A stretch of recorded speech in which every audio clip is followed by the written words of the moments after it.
Hey everybody, and welcome back to Addicted to Loot. This is episode 60, and guess what? We are not dead. We are actually all sorts of new things, actually. Coming back, I have new things, new places, new location. Tom has new health. It's great. It's awesome. We are... More or less. We're not dead. And that's the only thing that matters. Yes, we are sorry that it has been 2 weeks since this last episode, but... trust me, it is worth it. We have a lot of news. We have a lot of great news, a lot of exciting news, and you're going to be seeing it coming out of our faces, which is awesome. Unless you're on the audio version, then, well, you can listen to it coming out of our mouth holes. But anyway, so, welcome back to everyone to Addicted to Loot, a PC gaming podcast. We are a giant PC gaming entertainment conglomerate that's taking over the globe. Each week, a new word gets added to that. That's taking over the globe by storm, coming soon to your cereal boxes. But... I want to be on a Wheaties box. The PC gaming of Wheaties. They podcast so hard. Wheaties.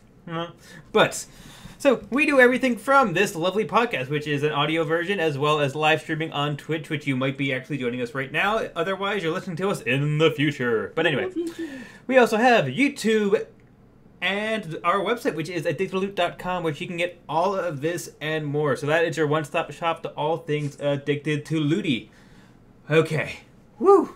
So, we are also officially partnered with Green Man Gaming. And the big announcement is we are officially a Humble Bundle partner. It is live. The contract is signed. We have brand naming. We sold out. No, not really. But anyway, so... I have decided in blood.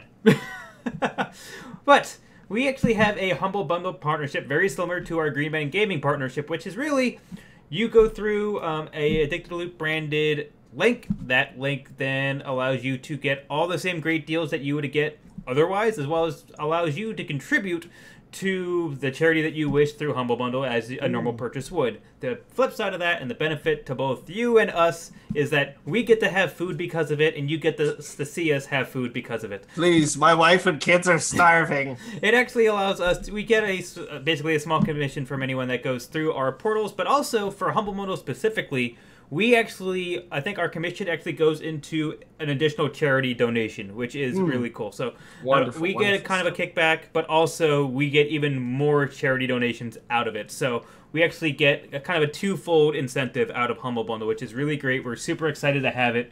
Super excited Humble to be... has some great game bundles. Like, they will do stuff that just is like... I remember there was a bundle 3 or 4 years ago that was like all of the EA games that I missed in like 2008 to 2010. It was like Mirror's Edge, Burnout Paradise, like... It was a lot. I remember that one. Yeah, this immense EA bundle that was like, oh my god, this is like the period of video games that I skipped out on because I was too busy having a relationship. Tom brings up a really good point. Some of you might not know what Humble Bundle is. So, what Humble Bundle is, or what a Humble Bundle is a collection of games. It can be AAA, it could be a collection of indie games, it could be all one developer, it could be all one section of the globe, it could be just about any theme under the sun. So, what happens is, they put that bundle together, and then they kind of gate 2 or 3 levels of it. Ultimately, you could pay whatever you want for a base set of those games. You could pay, I think there's like a minimum of like $1 or something like that, or 50 cents or who knows what. So for whatever the minimum payment is, which is whatever you want to pay, you will get X amount of that set of games. If you go up to the mid-tier, which is basically the average of what everyone is spending, which is why if you do it super early, the tiers shrink because there's not a lot of money involved. So you do the mid tier, which is the average of what everyone's spending. You get another section opened up of that set of games, and the final tier is a final like just about high average maximum, which allows you then to get the entire unlock, whatever that bundle is, and a portion of that goes to a charity of your choosing. So you go through Humble Bundle, the developers, and the developers, some of Humble, all that. Yeah, there's a whole big division. When you get basically past the purchasing point, you can then say, I want it all to go to these people, or all to go to these people, or an equal third, so on and so forth. So it's a really great cause because not only do you get a bunch of great games, you also have the opportunity to help a good cause. You actually have a chance to be charitable through gaming. Who would have thought that gaming could actually give back to the world? Who knew? But like Thomas said, I've actually got a ton of really good games through Humble Bundles. Probably my very first ever Humble Bundle, which I think is what most people associate a Humble Bundle with, was indie games. I had a Humble Indie Bundles. I had a ginormous indie bundle, which was along the lines of like Hard Boiled Chicken.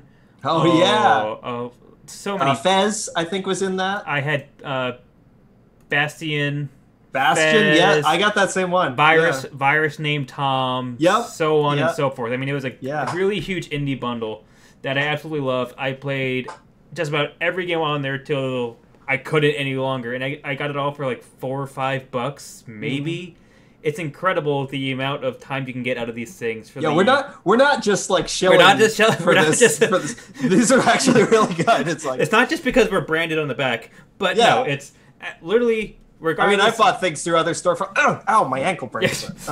Regardless if you bought it through ours or not, even if you just buy it straight through Humble because you say, screw those guys, I just want to help charity, buy and buy us. It's really a great cause. It allows you to get a lot of great things. And now they actually have a Humble Bundle store, which you can do where you can just buy, there's one game that's 70% off. Go do it. Kind of similar to a Green Man. Yeah, it's just another storefront like Steam. It's just another Steam, Green Man, all sorts of things. But we are live. It is great. We will be working towards getting everything on the website so that you guys can actually go onto our website, go onto Twitch or anything else, whatever you want to find us at, and then find the link straight from there, similar to our Green Man Gaming stuff. Woo! Now with all that out of the way, we're done. Jim, does that count? Yeah. Okay, I got the thumbs up. Why does this thing keep vibrating? But no. So we're actually going to move on to some other fun things. And interestingly enough, you might be guessing, right here, that's not a game, that's a movie. Tom. Yeah, why is there a movie on our list? So, obviously, this one on our list of things to talk about when I saw it, which was the day it came out. This is Blade Runner 2049, by the way, that we're talking about. I saw it, well, I guess if it came out Friday, I saw it the Saturday after. And, I was going to do this long, big discussion on it. And, we've talked about movies before, specifically movies that kind of fit into the wheelhouse of like movies that inspire gaming or are inspired by gaming or things like that. Or maybe it's just like, okay, I saw this and I need to talk about it to somebody. But Blade Runner, obviously, famously, the original film is an immense inspiration on all sci-fi media. All films that followed it, cyberpunk, dystopia, anything that's kind of Philip K. Dick inspired, a lot of really some of my favorite kind of weird indie games are like direct nods to Blade Runner. And it's so funny because I really don't like Blade Runner, the original film. I really don't care for it. It's this immense film that's just hours long of mood, and you'd think that would be up my alley. It's tech noir, it's dirty, grungy sci-fi, cool visuals, fucking amazing music, some of the best science fiction music. It's just great inspirational stuff.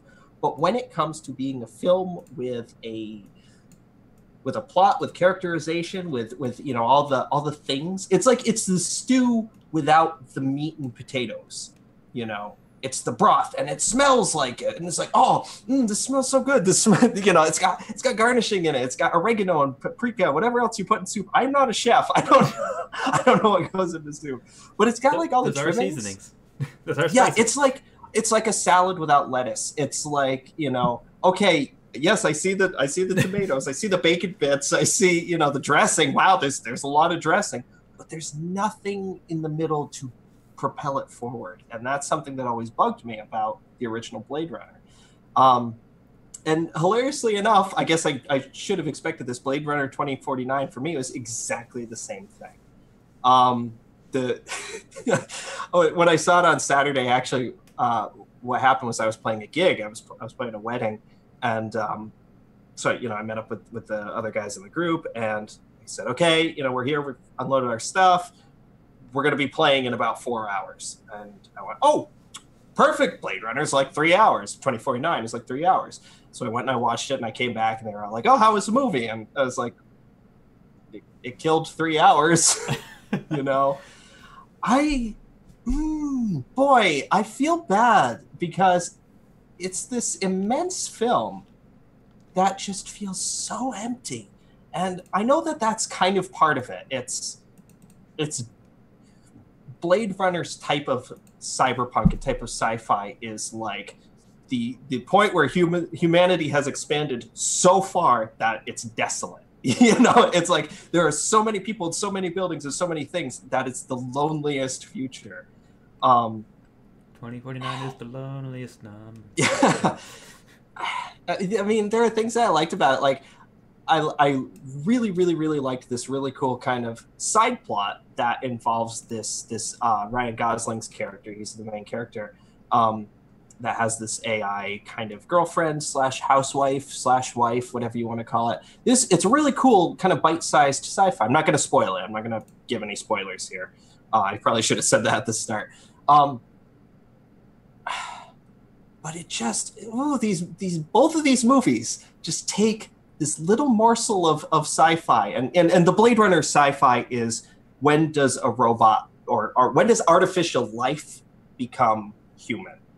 What point do you say this is no longer a created thing, whether it's what do you want to call it, synthetic human or an AI, or cyborg? When does this completely non-human created thing become human? And that's kind of like Bicentennial Man. Yeah, kind of like Bicentennial Man with less Robin Williams and more Harrison Ford. Yeah. Harrison Ford. Oh, he just like, it's like they called him and bugged him and said, Harrison Ford, please come back and be in this movie. And he literally showed up, walked on set in a sweaty gray T-shirt, and it looks like he looks like he was like interrupted from like grilling in his backyard. It's like, oh my God, I'm Harrison Ford, and then left. It's like, oh, here's my lines. Oh, shut up. At least in Star Wars, he like pretended to be Han Solo. But this is just... He's kind of checked. I don't know. He's at the point of his career where he doesn't he can just show up and be like, good.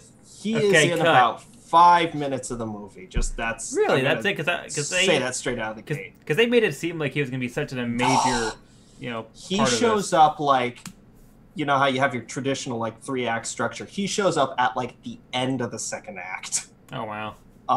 And I'm sure that that's kind of a thing that's like, Ryan Gosling is great. Ryan Gosling's really good. He doesn't say a lot, but he is really good at doing a lot with his face. He is a good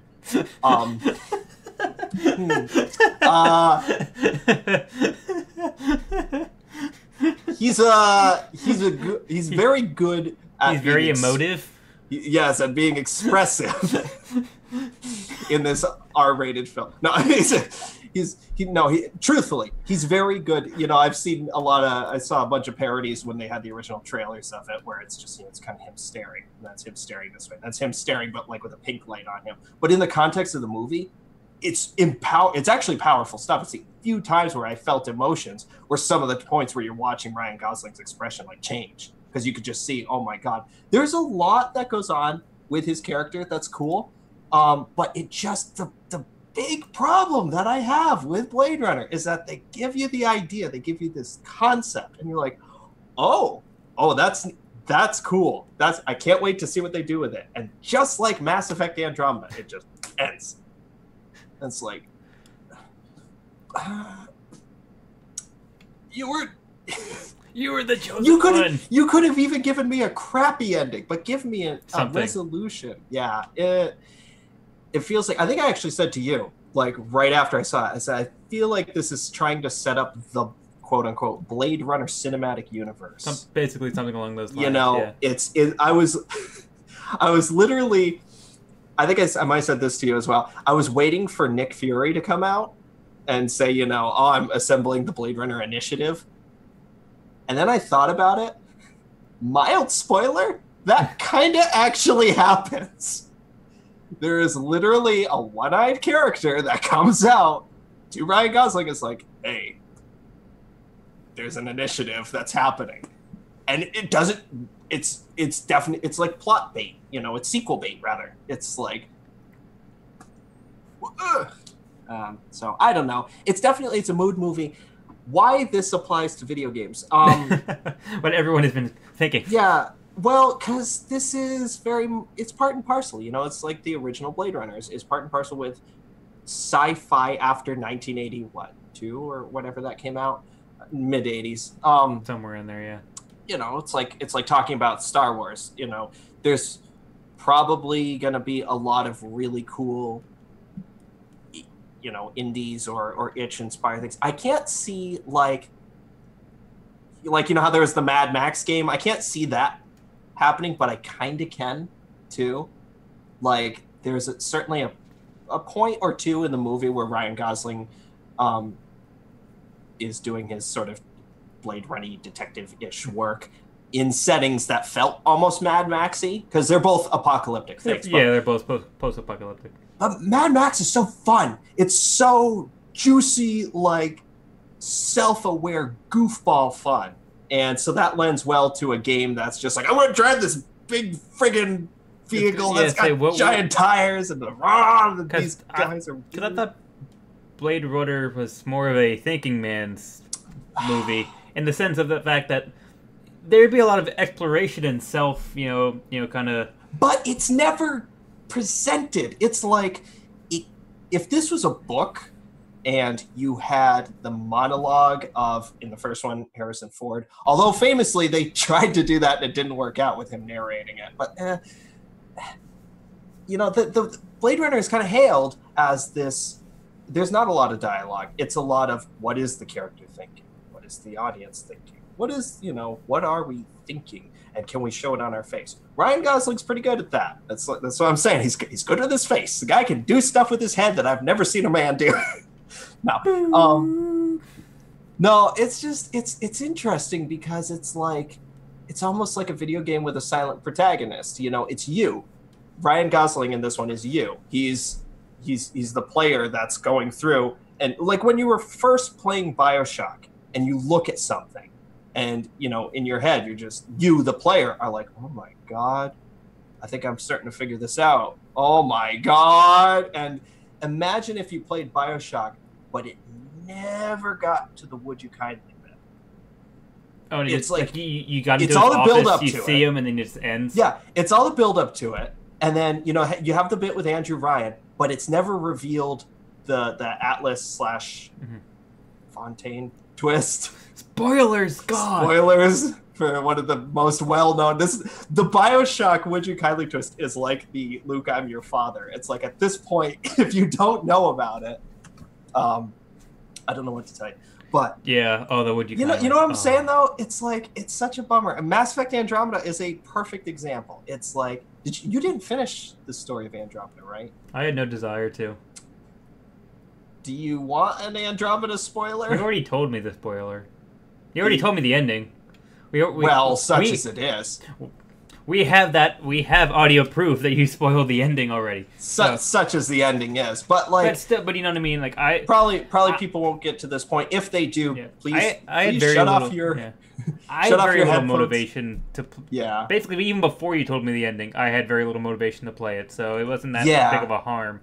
And plus, you kind of the ending you told me anyway was exactly what I figured it was going to be. It's basically what they do, especially in this context with Blade Runner 2049. If you don't want Mass Effect Andromeda spoiled for you, please shut off your listening device or skip ahead like 30 seconds. Jaws Race, the Angara, you find out are created. They were created by another higher thinking race. There's the kind of robot creatures that you keep seeing everywhere, and it's like. It goes, it presents that, and you, the player, are like, now this is getting good. That's cool. Wow. Especially this late in the game. What a twist. What are they going to do with that? End of the game. And especially because of the reception to Andromeda, literally end of the game. Like, you might see it finished in a novel somewhere. That's what Blade Runner 2049 felt like. It's like, oh, you do get a cool twist with Ryan Gosling. You get like a double twist with his character. It's like, oh, that's neat. That's cool. Oh, that's the end credits. Oh, am I supposed to be going home and thinking about this? Like, I have nothing to think about. I have nothing to hold on to. Mm-hmm. So I basically like it when there's a complete story, even if you're telling. I'm looking at an Avengers poster right now above my computer. Even when you're telling a massive multi-movie cinematic universe, make each movie a contained story. And Marvel's been really good at that. Yes. You know, Iron Man 1, 2, or 3. You could actually probably, I haven't, but you could probably pick up like Iron Man 3 and watch it and say, oh, I don't know anything about this guy or this universe, but this is a good movie. This is a good superhero movie, you know? Yeah. I mean, in the first few minutes, it's like, hey, here's Tony Stark. He's kind of a dick, but he's Iron Man. People like him, some don't. There you go. I just explained in one sentence everything you need to know to enjoy this movie. You know, because it definitely helps if you have the prequels, though. Sure, and it makes it cooler. It makes it this bigger experience. But something like the Marvel Cinematic Universe almost prides itself on you can pick up Guardians of the Galaxy and watch it. Never watch any of the others. Say, I liked that. That was cool. You could pick up probably Thor and say, that was okay. But you don't need the others to get it. Yeah, that's true. I would agree with you there. But yeah, Blade Runner 2049, I have a very difficult time recommending it. It's just not the type of... These movies are not the movies for me. So take that as... These are not the movies you're looking for? Well, and it's also interesting because, like, critical reviews before it were off the charts good. It was like, oh, this is amazing. Wow. I thought it was fine, but I didn't think it was like, you know, oh my God, this is redefined the summer blockbuster. I just thought, no, this is another summer blockbuster. It's nice to not have a big explosive Transformers kind of thing. That was nice, you know. That was a breath of fresh air. Michael Bay up. Yeah, this is actually too slow. This is too methodical. But I did see it in 3D, in a crystal clear theater. Like, oh my God, it was great 3D. 3D works really well. Just a pro tip to anyone who's working with 3D. 3D works its absolute best when you've got a pane of glass that's got rain coming down on it, and then there's a person behind it. That's when 3D just gets me ghibli. That's so good, because it's just like, there's depth and the rain, and but they're back here. So good. Windshields, windows, whatever. Do it. Yeah, so from one cinematic movie-inspired talk to another. We played... Oh, yeah, we did play a thing. We played the Star Wars Battlefront 2 beta 8 months ago. Just about. It was 2.5 weeks ago, the Star Wars open beta, Star Wars Battlefront 2 open beta was actually live as a Friday through a Monday kind of deal. And we're going to basically go over kind of what our original thoughts were. I don't know. Do you want to start? Do you want me to start? How do you want to play it? Basically, so we'll go over the beta. So the beta, what did you get in the beta? So you got two actual multiplayer maps. One was kind of the big grand battle where one side was defending, one side was attacking, and it was massive. Tons of people, huge map, lots of equipment, lots of space to roam, lots of great objectives, that kind of thing. Then you also had a smaller version of that. Ultimately, it was like 2 objectives versus 4 objectives or 6 objectives, that kind of thing, that kind of difference. One was a small forest map, one was a ginormous city map. You also got one of the Starfighter maps, and I think, right, those are the three maps, and then the 3 types of game modes that you got. Then you also got the, what the heck were they called? The little, skill modes that you, try Arcade to kill. Arcade mode. Yeah, the try to kill 20 people in 30 seconds kind of thing. Yeah. Whatever they're called. Play as Darth Maul. You know? Yeah, they're basically little skill challenges that you can do, that you unlock tiers, get points, that you can then unlock more crates, so on and so forth, and actually upload or upgrade your characters. There was none of the single player story. Correct. There was no campaign in this one. We didn't have a lot of different maps. There's, like I said, 2 different multiplayer maps, or 2 different battle maps, and then 1 Starfighter map, ultimately. You can play for both sides, and we only had X amount of hero characters, too. They were pretty well defined. But you actually were able to upgrade your character. You're able to level your character up. For those who can't see me, I'm doing that in air quotes, which we will talk to soon. And that was really the extent of the game. You were actually able to do loot crates and things like that, and actually use those to better your character, customize your character. So we got boy, oh boy, could you do loot crates. Oh yeah, so you got a good feel of the game, I think. I really think that someone who played the open beta would know exactly what they're getting. Yes, I thought that this was a good beta. Yeah. It was a very good beta. It almost was like beta 0.5. It's kind of like... Well, it reminded me of the Overwatch beta, which I believe when that happened was literally everything. It was like maybe 2 or 3 maps. Yeah, I feel and all the characters. Yeah, 'cause it was. I call it like a beta 0.5 in the sense that there's not much is gonna change. You're basically just getting a subset of a completed game. They're just testing their servers. Ultimately, yeah, because to me, a true beta is this thing is in development. Play it, tell us what you think, and we'll make changes. Something like the Star Wars open beta, or like you were saying, the Overwatch beta, is basically saying, come check it out for free to see if you want to buy it while we're stress testing our servers. Yeah. Absolutely. There's not going to be anything that says, send us your thoughts, send us your prayers, or anything else. It's simply going to say, hey, this is a pre-release thing. If you like it, here's the link. Yeah, it's a good chance to, thank you for playing our beta. Yeah. Want to buy it? That's... If you actually participate in a quote-unquote, someone emails you, please join our closed beta. Here's the link. Tell us what you think. That kind of thing. They have various different types of communication pathways. This is basically, have fun! Woo! So, with that, do you want to go first? Or how do you... Yeah, well, sure. I mean, I liked it. I had a good time. I especially liked the Starfighter mode. But the first thing that got me, I was playing the single-player arcade kind of things just to get a feel for the game, and it was the inside of the Theed Palace on Naboo, and wow, is it pretty! Holy shit! Like the marble walls. It's actually my favorite setting in the prequels. Take that with a grain of salt. But my favorite setting in the prequels was Naboo because, as I've said before, I really like sci-fi meets classical architecture, and that's what that was. That certainly was what that did. And so it continued the trend because I played, own and have played the first Star Wars Battlefront, and I guess we should probably say a disclaimer. We're talking about the new Battlefronts. The new first Star Wars Battlefront. Not the 2000 or mid-2000s ones. Yes. But certainly this felt exactly the same in a good way, as in I liked the way that the first one felt like the movies, which is the animations, like when you shoot a guy, they don't just fall over and ragdoll. They do the things that they feel like they're ripped right from the movie. Like a guy will tumble hilariously. Like when you shoot a guy, he will fall with this big splayed, which is very much a Star Wars thing. They shoot a stormtrooper in the chest, and then a second later he goes, oh, the explosions and things almost feel like they're like firecrackers and stuff like that. They feel like physical effects. So that's something. The first one or the beta, or this one? Well, both.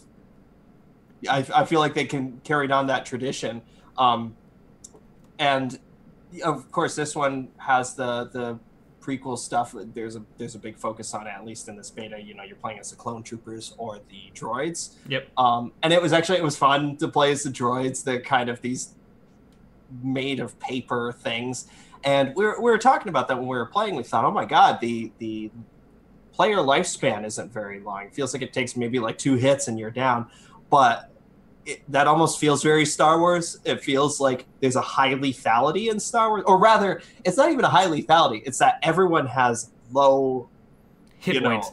Hit points in Star Wars lore. Yeah, I mean everything in Star Wars. It's like if you remember the famous scene from the very first prequel when the clones do the final droid battle, which is that massive hulking battle, giant open field battle when they're all just in lines marching towards each other. The very first time someone gets hit, they go down. I mean, and they're done. Yeah, well, that was even in the original films where, again, a stormtrooper gets shot once in his chest armor, and he's like, whoa! I mean, and I think that's the point of the lethality of these characters and why you might feel like in other games in Battlefield, Call of Duty, you take a few hits, you can take cover, regenerate. This is basically step, step, step. Someone sees you before you see them. Bang, bang. And then you kind of the good thing is there's a 2-second respawn time.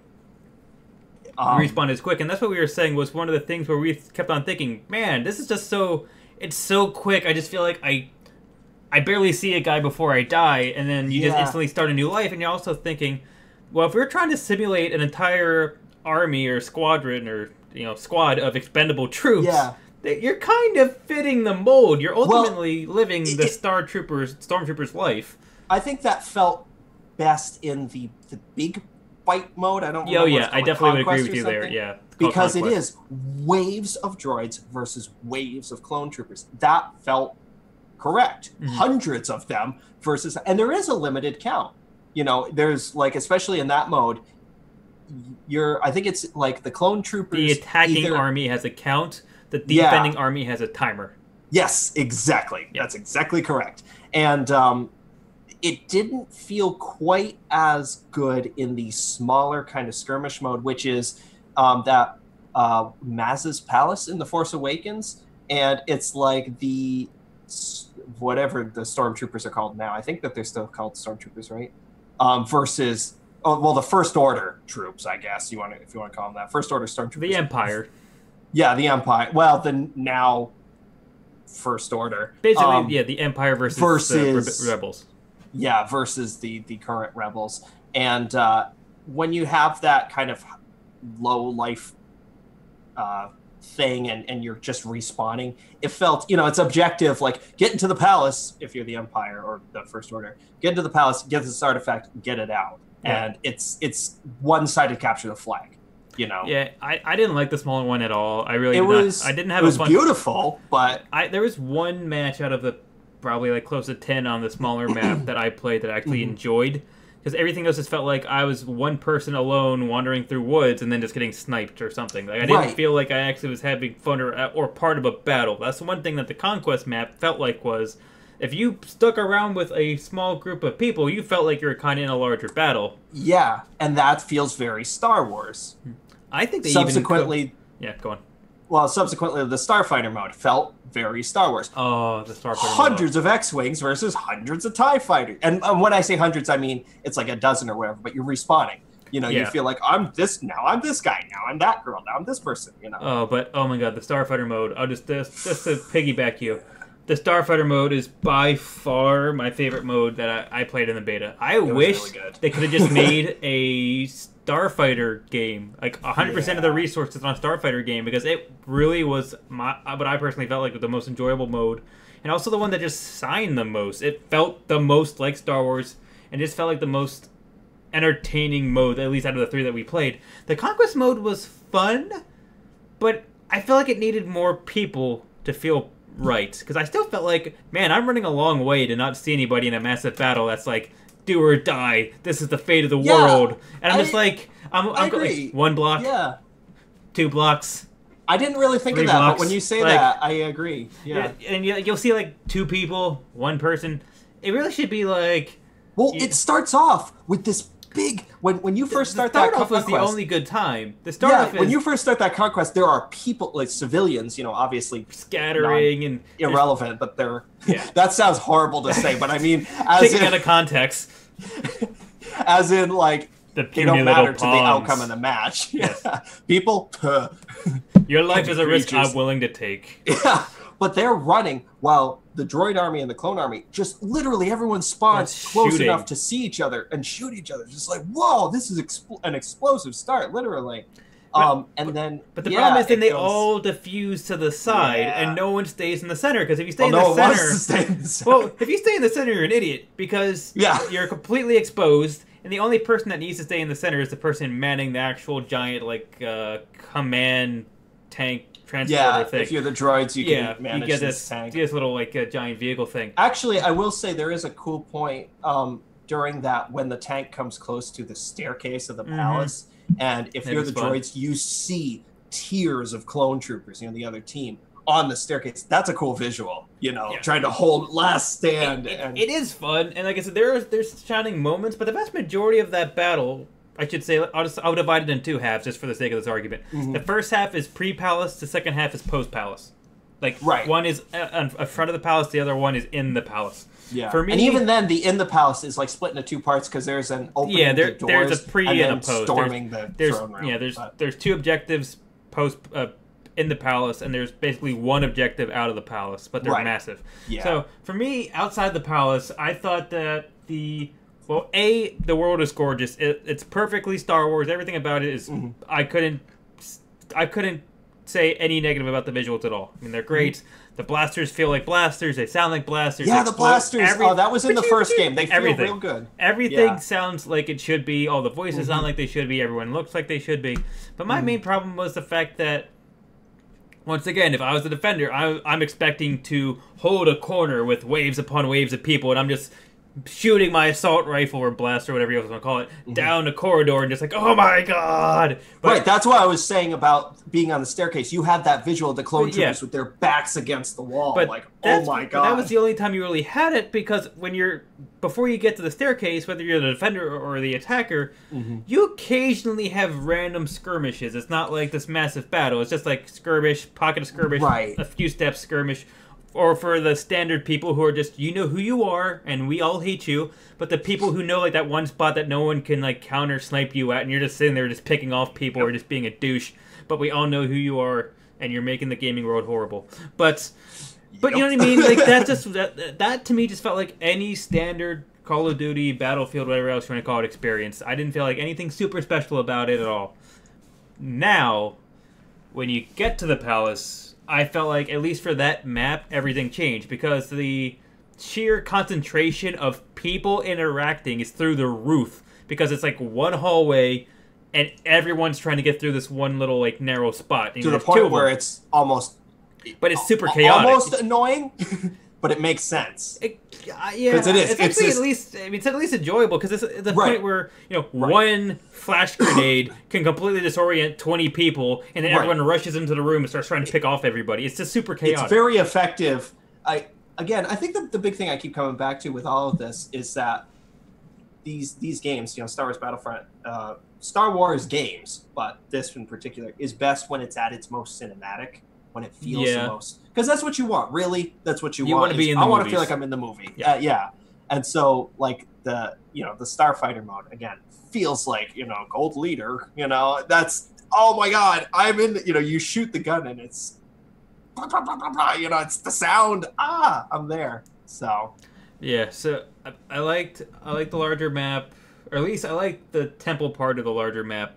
I don't know, like, for me, like I said, I really like the Starfighter. I really didn't have a lot of fun with the smaller map.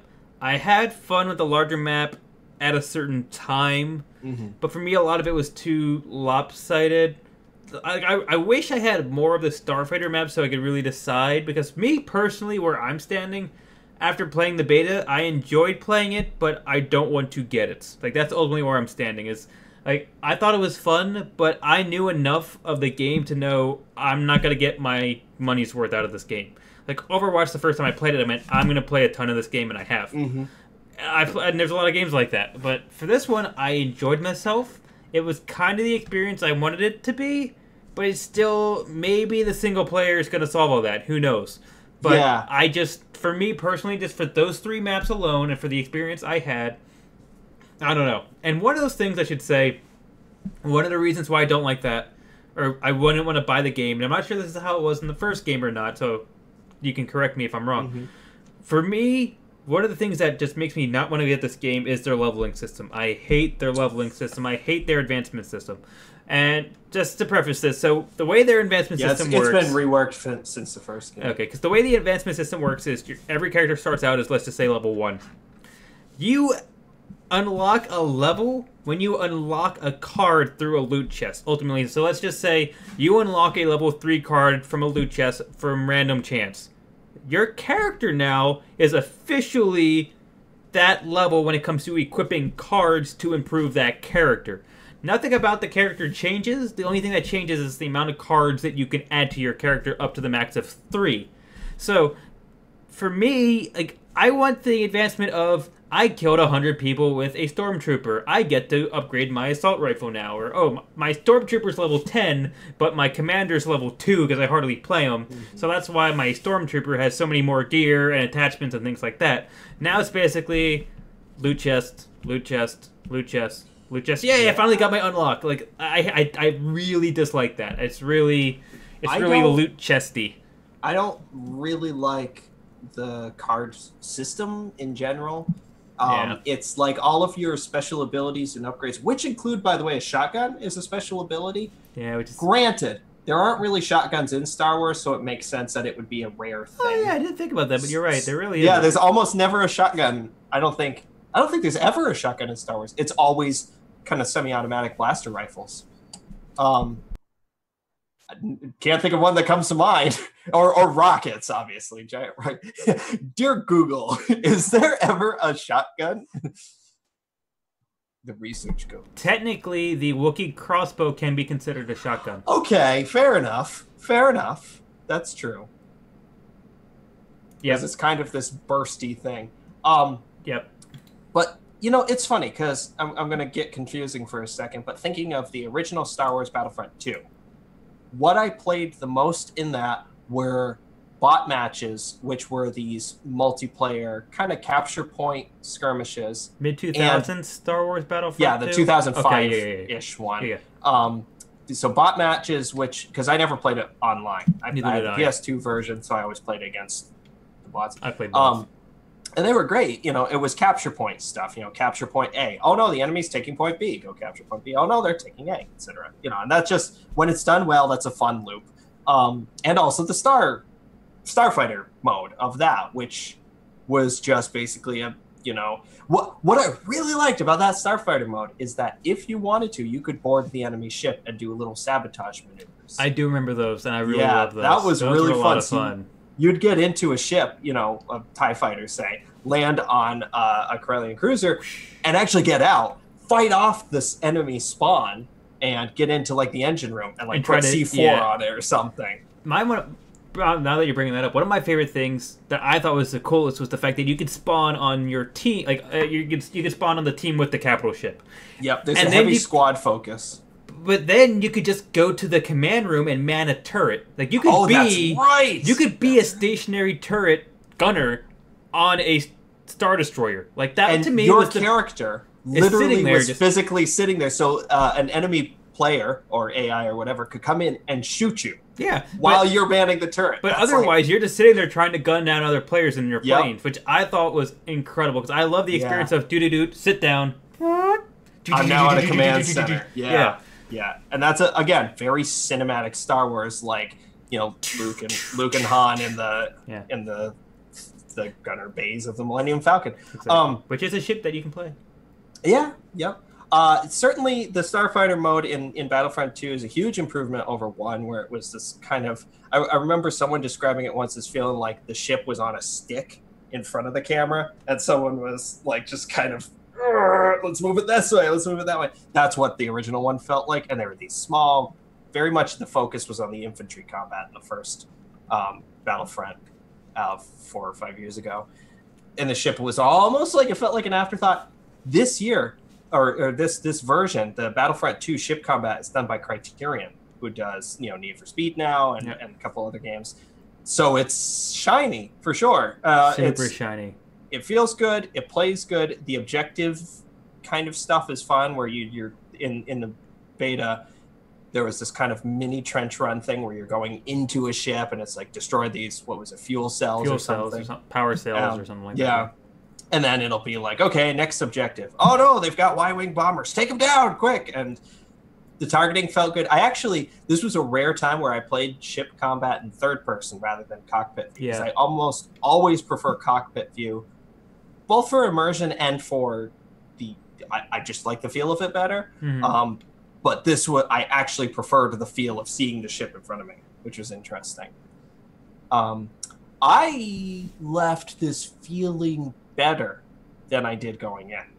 I liked the Galactic Conquest mode in terms of feeling like a Star Wars game. I continue to feel good about the story, the little bits that they drip feed through trailers and stuff. It looks like it's super pulpy, which is the only way I can describe it. It looks like it's just going to be big old Star Wars mush in a good way. Mm-hmm. It's the tale of the Inferno Squad and their kind of They're working for the bad guys. They're working for the Empire. Even if it's, I think the only thing that could turn me off is they could say, "Oh my God, it's a 4-hour campaign." Like, then I'd say, "Oh, that's a bummer. Give me at least like an 8 or so hour campaign." I was gonna say 8's kind of like 6 to 8 is kind of 7 or 8 hour campaign. I'd be happy. 15-hour campaign, I'd be thrilled. I'd be like, "Oh my God, this is great." I'm certainly not super hyped to play the multiplayer side of it, but I like the actually I like the arcade stuff. Like a part of me likes the idea of almost achievement hunting kind of those. Basically, like, all it is. I'm going to try, because you do a different tiers of it. You could do the first tier of it and then say, you beat that. Now do it on a medium difficulty. Yeah, now bronze, silver, gold kind of thing. Yeah. I thought, I could have some fun doing that. That's very much like a Saturday afternoon kind of thing. Got nothing to do. Oh, I'll just run through those. Okay, that'll be fun. So, yeah, I left feeling good about Battlefront 2. So, ultimately, just coming to the end of this, for me personally, I would probably hold off on considering purchasing this until I heard more about the campaign. That's personally me. I'm in the same boat. Okay, so awesome. But ultimately, like I said, I think from a presentation standpoint, very well polished. From a mechanic standpoint, still well polished. I didn't really have any type of operational or visual issues. It basically just comes down to almost like the inner workings of the game kind of thing. It's basically just what you're getting, how it's presented, and just basically what we felt as we were playing it. It doesn't feel like your average shooter. It's pretty important to kind of know that. Like, it doesn't... The guns aren't these big, they aren't as chunky as you kind of are used to. It's certainly Star Wars, again. It's... You're almost made of paper, or your guns are like crazy high lethality, because it's just like... Blasters are very low recoil, like... kind of things. Exactly. Well... GTA 5 is actually ending its single-player coverage. Never started. Most likely. Yeah, exactly. Well, that's another good point. Well, It actually is a new article that came out that just said GTA 5 is not getting a single-player DLC, which probably isn't a surprise to most people, considering how much the multiplayer of GTA 5 has exploded. And I use that term, like... That's actually putting it literally lightly. as possible. Yeah, I mean, that's actually really light for how they actually point, because it's just one of those things where a business put out a product, they put out another subsection of that product, aka meaning the multiplayer, and they saw which one took off. Well, fortunately or unfortunately, depending on which GTA 5 you play the most of, single player or multiplayer, the multiplayer won. And ultimately, they're putting all their effort into it. They're putting their money where their mouth is, and once again, they're putting their money where their modders' mouths are too, because they're, a lot of times this multiplayer is being driven by the community, both modding as well as playing. Yeah, we were talking about this fairly recently, and I'm not surprised. It's certainly their direction hasn't. GTA 5 came out 2013 originally on consoles. Yeah, something like that, and 2015 on PC. And the story, the actual core story of GTA 5 is great. I mean, it's great as in it's complete. It feels very, some people like it, some people hate it, but I enjoyed it. I got my value out of it multiple times over. I've replayed that story. I like GTA 5 a lot. And I love exploring GTA 5. I can't remember if I said this on the podcast or just on Twitter, but I'm so depressed that I've seen everything in GTA 5. It's like Skyrim. I've seen it all. There's nothing that's new anymore, in my single player exploration of it. So I, of course, am playing it less than I did. I actually just uninstalled it for the first time since 2015. Wow. Because I had to make room for Destiny 2. I was like, this is now at the point where I'm not really playing this much anymore. But this is a self-fulfilling prophecy. Obviously, the multiplayer is a huge hit. It's an immense hit, and they continue to add new content. Almost like they've been able to add content as game genres have popped up, because with the rise of PlayerUnknown's Battlegrounds, they added this King of the Hill kind of mode, Battle Royale kind of mode. They've had monster truck racing modes, make your own courses kind of stuff. They're able to take this great framework that they have with Los Santos that they made for this and just say, okay, now we're going to add this, now we're going to do that, now we're going to do this. And it's endlessly fun. I don't play it, but it is literally endless fun.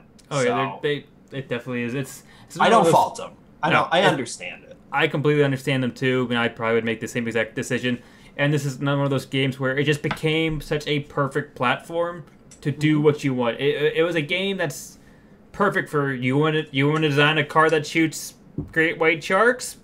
Do it. I mean, it's just the ultimate platform to just do what you want. You can make this game in any way, shape, or form exactly what you want it to be. You want to be super goofy. I saw people that was like, we made a whole video on what car GTA can outrun an RPG. Like, that literally was an entire video. It was a giant slope, a car, a guy, and a gun, and an RPG. And they just went, shh, and then they just see who can hit the car. Can it reach the car before it hit the finish line? That's all it was. And if GTA 5 came out when we were in high school, that would probably be our most played game because we would do exactly those things. Playground kind of things and like making little machinima kind of stuff. Oh, yeah.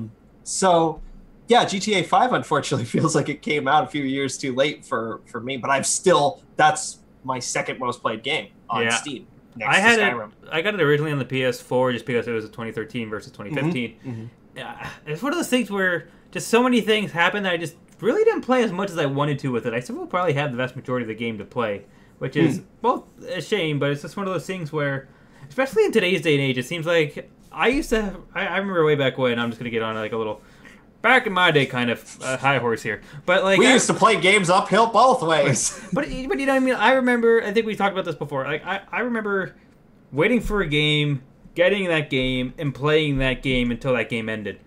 Now I feel like this week is perfect. This is going to be kind of spoilers, but you can see on my playlist. Like, within 3 to 4 weeks, I had 3 massive games releasing at the point where, you know, and back in high school, back in high school, like, if this was for us, like this is like back in the mid-2000s, these games would have probably came months apart, if not more than months apart. I was thinking about the fact that, because 10 years ago was our high school Boston trip, which means 10 years ago was when I got The Sims 2 for the PS2. And that was the only game that I played for months. That's the only game I owned, like new game that I owned for months. Within a month, we have Shadow of War, the new South Park game, as well as Destiny 2. Assassin's Creed Origins is this Friday. Creed Origins. I mean, I learned that just before we started recording. Within a month and a half, we're getting games that, in their own right, back when, would be games that we would have marathoned completely and would have been happy. We would have been happy about it. Because that's just would have been like, it finally arrived, I finally got it, good, bad, or indifferent, I'm playing this stupid game. Now it's just kind of like, I'm playing it. Within a week, I'm maybe halfway through the game. Book! Another game came out. Well, I might as well try it because I have a podcast, you know. And then I play that game almost completely because I like that game better. I will say this. Better than the first game. Insider baseball, but yeah, us doing this has been both the greatest and the worst thing to happen to me. I have like gaming ADD now because I want to get exposure versus like one thing. So it's kind of like, exactly. So that's the thing. Like, so it's interesting to go from, you know, having the option of just doing one game or jumping between other games, and that's. I think if I was again, you know, if GTA 5 as it is came out when we were 16. I would be thrilled that the multiplayer just continues and continues and continues. That was over 10 years ago. But think about how it felt to be 16 and you got something. And we were very much offline besides like MMOs, I'd say. Even MMOs were rough because we had dial-up. For those who don't know what dial-up is, we had dial-up. So what that would mean is you would go, I want to go online. 30 minutes later, you might be online. Maybe that means you just listen to... If no one needed to use the telephone. For like 15, 20 minutes. And you might get online. And then if you wanted to, like, let's say, watch a YouTube video, which is instantaneous nowadays, dial-up meant that you would sit there and watch The Bar for 3 hours and hopefully play that music video again. I remember going onto Green Day's website, and it was an all-flash website, and literally typing greenday.com, see the loading bar start, going downstairs, taking a bath. Not even a shower, like a bath. And coming upstairs and being like, oh, it's almost loaded. Yeah, like that's literally what dial-up was. And that unfortunately... like 40 minutes! And to be fair, this was more of an effective location versus technology and back in my day kind of thing. Certainly. But unfortunately, when we say, well, MMOs, that's kind of what we meant, because everything was offline because nothing could be online because the speed wasn't there. That we just didn't have that. LAN was great. LAN was wonderful because it's like, oh my god, there's no delay. I can shoot you in the hand, you get shot.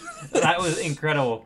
But yeah, that is kind of the different thing. So that's why it was nice, because everything was console, everything was offline. So for us, it was, you got a game and that was it, and then it was great. But I digress. I think what I'm basically saying here is, if we were 16 and in high school now, GTA 5 would have been the game for like a year and a half. I think that would have just absolutely, because we would have that type of thing. We would play it, get a new game, finish that game, go back to GTA 5 and keep playing it, and like watch, rinse, repeat. I will say, it's kind of like you were saying, this is sort of spoilers for later, but I'm still playing Overwatch. And I'm still really liking Overwatch. But that's for... It's a game that ages well. It's really interesting, because that's very rare right now, to have a game that's like, you keep visiting. Yeah, it very much is. I'm still playing this, and I'm still really enjoying it. And this has not changed. I mean, they've added 4 new characters, half a dozen new maps. But this is effectively the same game since May of 2016. Mm-hmm. I'm still having a really good time with this. So, well, jumping back into movie-based video games, Jurassic World. We just got our very first set of details, actual in-game details.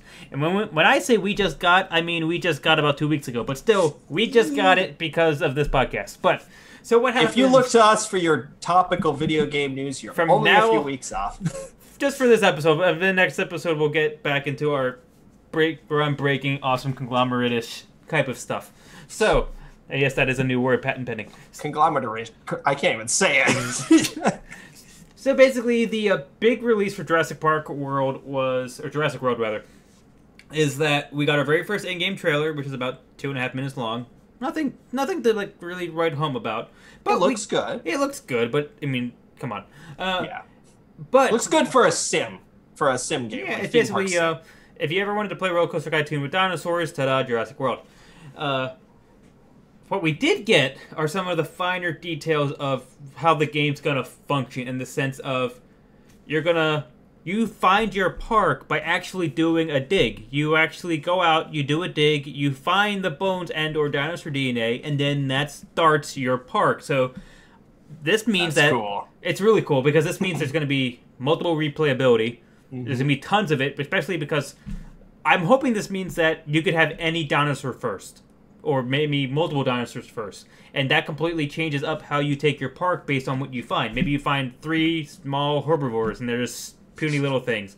Or maybe you get a T-Rex on your very first try. Like, that is going to really make everyone's experience different, and also make you want to just keep on playing. Because what if I did get a carnivore on my very first try versus a herbivore or something like that? He's got to have something to eat. Exactly. It might be kind of interesting to see how that works, but it's really cool that you get the whole experience, which is what I'm more interested in, and what makes me more excited. The fact you get the whole experience from literally putting the first shovel in the dirt to all the way through, man, look at our park. Like, I love those things that let you take the entire lifespan of something. Like, you actually get to see, oh my god, we discovered a bone, and oh my god, look at the bone, it's making into a thing, and oh my god, look at the thing, it said its first word, I got off my finger. Yeah. It's like, that's the kind of thing that gets me going, and it's incredible. It doesn't end there. Some of the things, there are a 3-tree system, right? Yeah, this is what I'm really excited about. This is what I'm super jazzed about. You have 3 development paths, which is you can go entertainment, security, or science. So entertainment is your like, as demonstrated here by these hands and fingers. Entertainment, which in this case will be the middle finger. Oh wait, no. Entertainment is your Roller Coaster Tycoon. It's your, hey, come look at these dinosaurs. Wow, come look at this cool, it's like, I think of the Jurassic World had the little bubble things, right? Like, here's a popcorn stand. Here's a dinosaur balloon. Like that kind of thing. Yeah, which is actually the one of these 3 that I think most people are most familiar with. Exactly. This is your window in. Security is like, how risky can we be? Let's create the world's most deadliest dinosaur and have some people come by and look at it. And the science one sounds really cool, which is it's sort of what you're talking about here, which is I just want to create dinosaurs and have a place to breed them and say, wow, look at this. Wow, look at that. And so I'd love to see kind of, according to this article, you can do one at a time. You could do them simultaneously. I like the idea of kind of an entertainment mixed with science, or, your typical Jurassic Park film is entertainment mixed with security, right? Which is, okay, we've got, especially Jurassic World, is we got to have bigger, better, badder dinosaurs because people are bored with the regular ones. Yeah, Jurassic World was such a great commentary on Jurassic Park. It's all science and entertainment, basically. I mean, because to me, I'm curious if they're the same three tech trees always, which I would guess they are. And then I'm curious if it's going to be, if you play long enough, you get all of them, or is it like you know what I mean? Or does it like you have to actually weigh out the trees in order to have the actual, what I mean? I could see like entertainment goes down if you are playing it safe. Like, but I meant here's our raptors. But I meant seen them before. Make something with bigger teeth. But I meant like if there's like, let's just say there's 10 technologies that unlock in each tree. If you play for an hour, do you get all 30? Oh, like, I like the span of time that Civ takes, which is but I'm just saying, like, I'm hoping that they actually make each choice impactful versus just if you eventually grind, you get everything. But right, and then what? But yeah, because for me, it's interesting to think, I really want to research a giant T-Rex, but my security doesn't allow me. Like, I haven't researched the high walls yet. Maybe I can. Maybe he won't. Can you fudge it? Like... Maybe he won't break out of a tiny, wooden fence. Maybe he's okay. Maybe he won't reach over and bite somebody. Who knows? Well, I think that would be interesting. Like, do you risk it? Don't you risk it? Do you play it safe? Do you get the gate before the dinosaur? Do you risk having slowing down your science in order to make sure everyone's okay? But then you also slow down your money intake because your entertainment's down. And I like the idea that this article talks about how you can have, much like SimCity, you can have natural disasters. So you could have the best security in the world, but earthquake, tornado, something destroys the wall, and here comes King T-Rex, boom, boom, ruining everyone's day. That's gonna be so great. Which also, I think it's such a we've said this. A lot of people have said this, which is, why has this not existed yet? Yeah, I mean, I'm surprised it took this long, because we had this game we had this game in the early 2000s. I mean, we had this game. Like, this isn't anything new. We had this in the 90s. Yeah, that's what I was thinking. Like, I couldn't tell if it was 90, but I remember playing this like on my old PC way back when. I mean, I played this game before.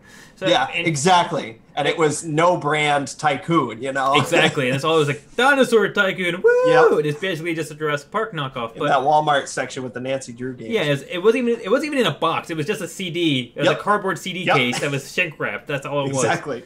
But I love the natural disaster aspect of this because your security might depend on flying, helicopters that actually have tranquilizer station on them or something like that. And you need to deploy them when, oh crap, a tornado came through and now the T-Rexes are loose. You know what I mean? Like, oh no, a raptor's biting little Susie. Maybe we should stop that. Like, maybe. I don't know, I never really quite cared for her. But then think about this.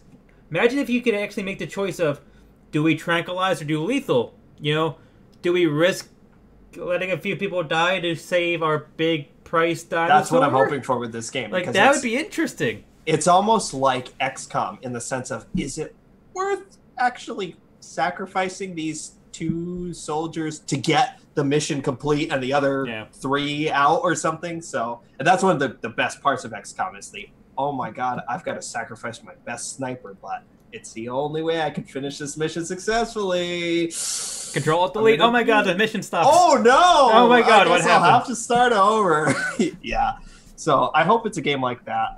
It seems to be shaping up that way. And again, I love the 3 paths idea of like, okay, because then you can have a different playthrough and say, all right, that time I focused on entertainment. This time I'm going to be strictly science. And it could lead into, it's leading towards security too, because I'm making more and more dangerous dinosaurs. Yeah, I don't know. For me, personally, this would almost be like an instant pre-buy or like first day buy kind of thing, unless there's some major like drawback. Like, you can have all the fun in the world if you pay $30 extra because there's microtransactions everywhere. Hooray! Yeah, like, that kind of thing. It's like you can open up dinosaur eggs for $25.95. And then like all these little icons pop out of the egg. It's like, but I don't know. I'm super excited for this game. We're going to be covering this one closely. So if you are also interested in this game, stay tuned. We'll have you covered. Absolutely. Interestingly enough, Sonic 3D Blast is getting a director's cut. Like, yeah, that's the thing. So Sonic 3D Blast is, I feel like I'm the world's only champion for it. Like, Sonic 3D Blast was the Sonic game that I had. It's on the Genesis, or I had it on the Genesis. Certainly you can emulate it. And you can also buy it now, I think, on Steam. There's a, Sega emulation kind of program It's like pre-packaged into the game. Yeah, kind of thing you get through Steam.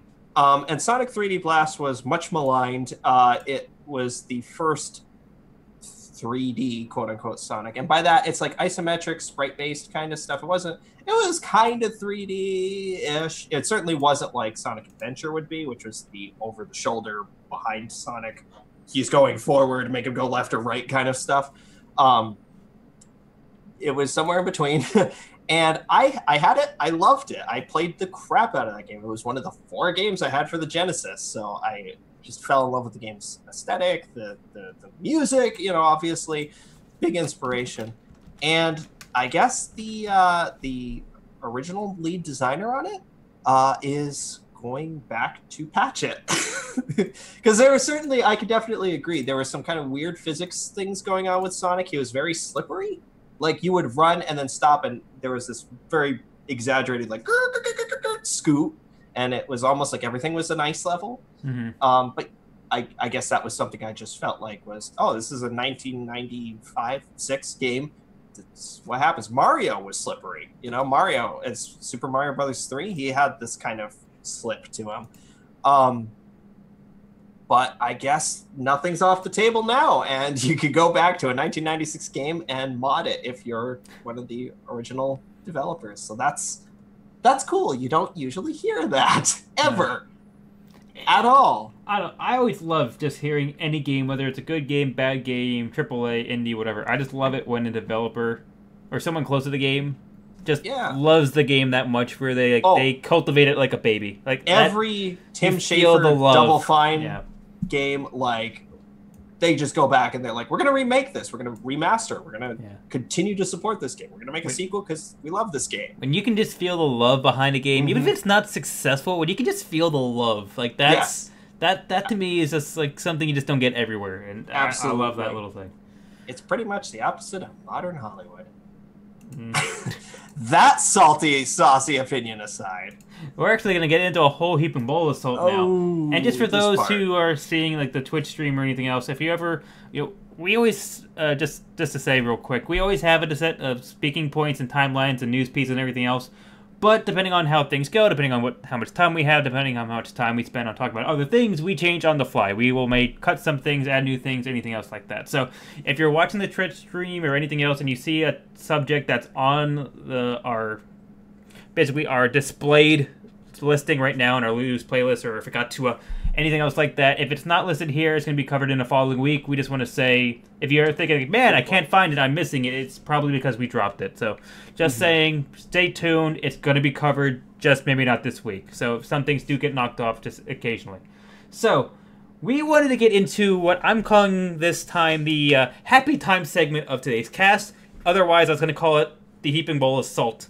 So yeah, we're no strangers to irony. No, not at all. So we have 3 topics that are all very similar to each other, but they're kind also of related also to the GTA discussion. Exactly, but they're extremely meta right now. They are extremely big in the community. We're all facing this, regardless of what type of gamer you are, console, PC, RPG, shooter, whatever. We're all facing this right now. So this is something that we really wanted to talk about because it's just taking the community by storm.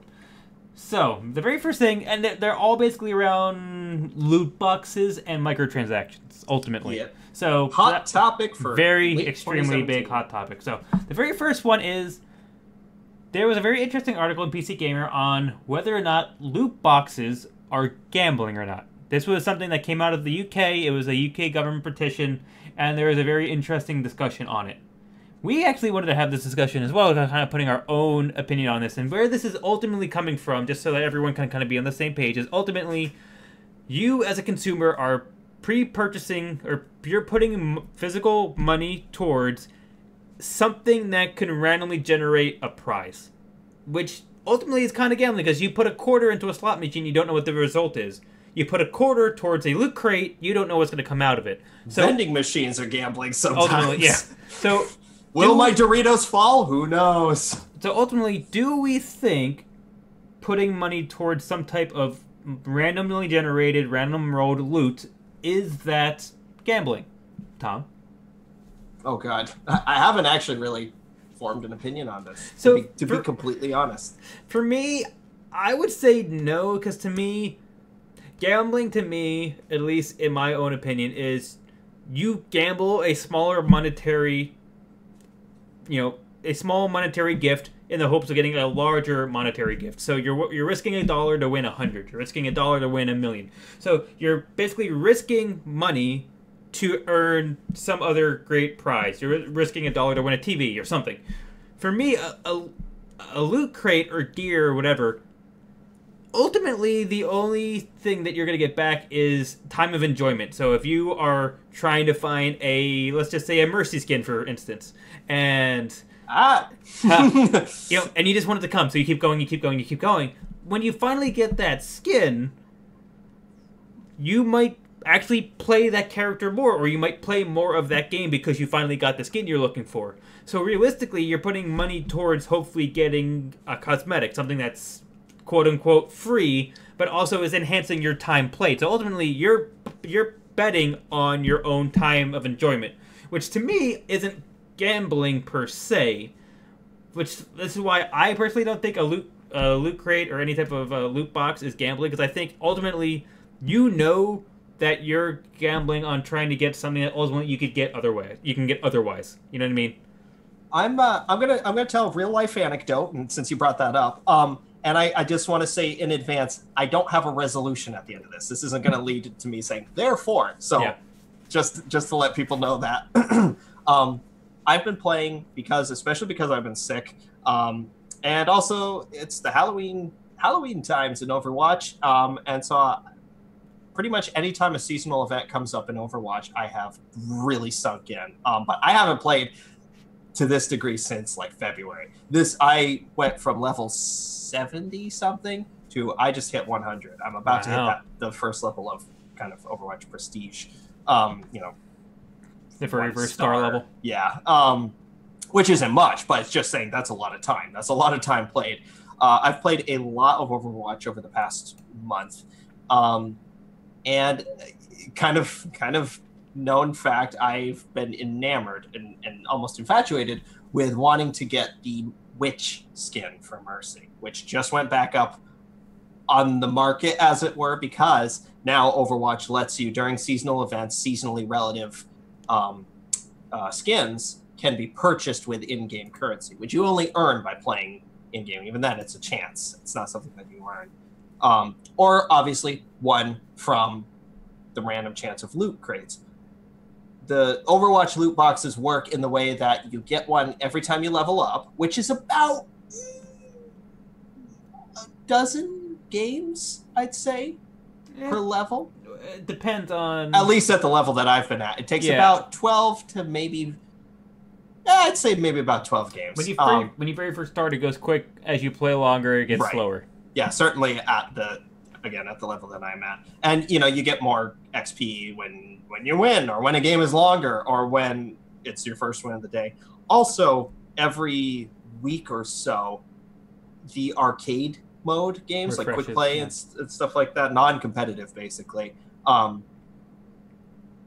First 3, you get a loot crate, and then the next 3, you get a loot crate, and the final 3, you get a loot crate. I could be the very first... Usually, at least back when I played it, back when I played it, the very first match you won, you got a loot crate. Then you have to win 3 more, you get a loot crate. You win 3 more, you get a loot crate, and then after that, it's standard. Yeah, and when you have special events, like right now, Junkenstein's Revenge, first time you win that, you get a loot crate. You're showered with loot crates in Overwatch. It's really easy to get them.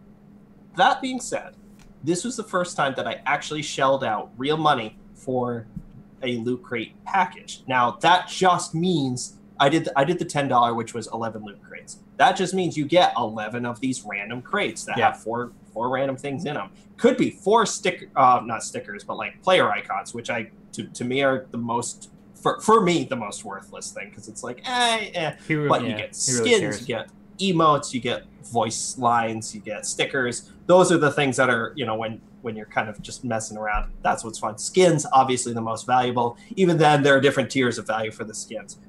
Point being, I was able to justify to myself, I'm going to spend money on this because every single Halloween skin I liked. Every Halloween line, they're fun. The stickers are cute. I thought, I don't care if I don't get... Obviously, I wanted the Witch Mercy when I did this. I didn't have her yet. Point being, I did finally get her. But I was happy no matter what the outcome was. So it was... I think I do feel it's a gamble. It's viewed as gambling because you're putting money in, but at the same time I don't, because it's not like... I was putting money in the sense that I don't care what I get. And I got I got the 80s Zarya skin. I was like, this is great. I got new Symmetra skins. I got all victory poses, things like that. I thought, this is great. I basically just said, here, I'm going to give you $10 on what I originally paid for the game, just to kind of load me up with goodies. It's almost like just buying favors, party favors. Like, just give me some Overwatch candy.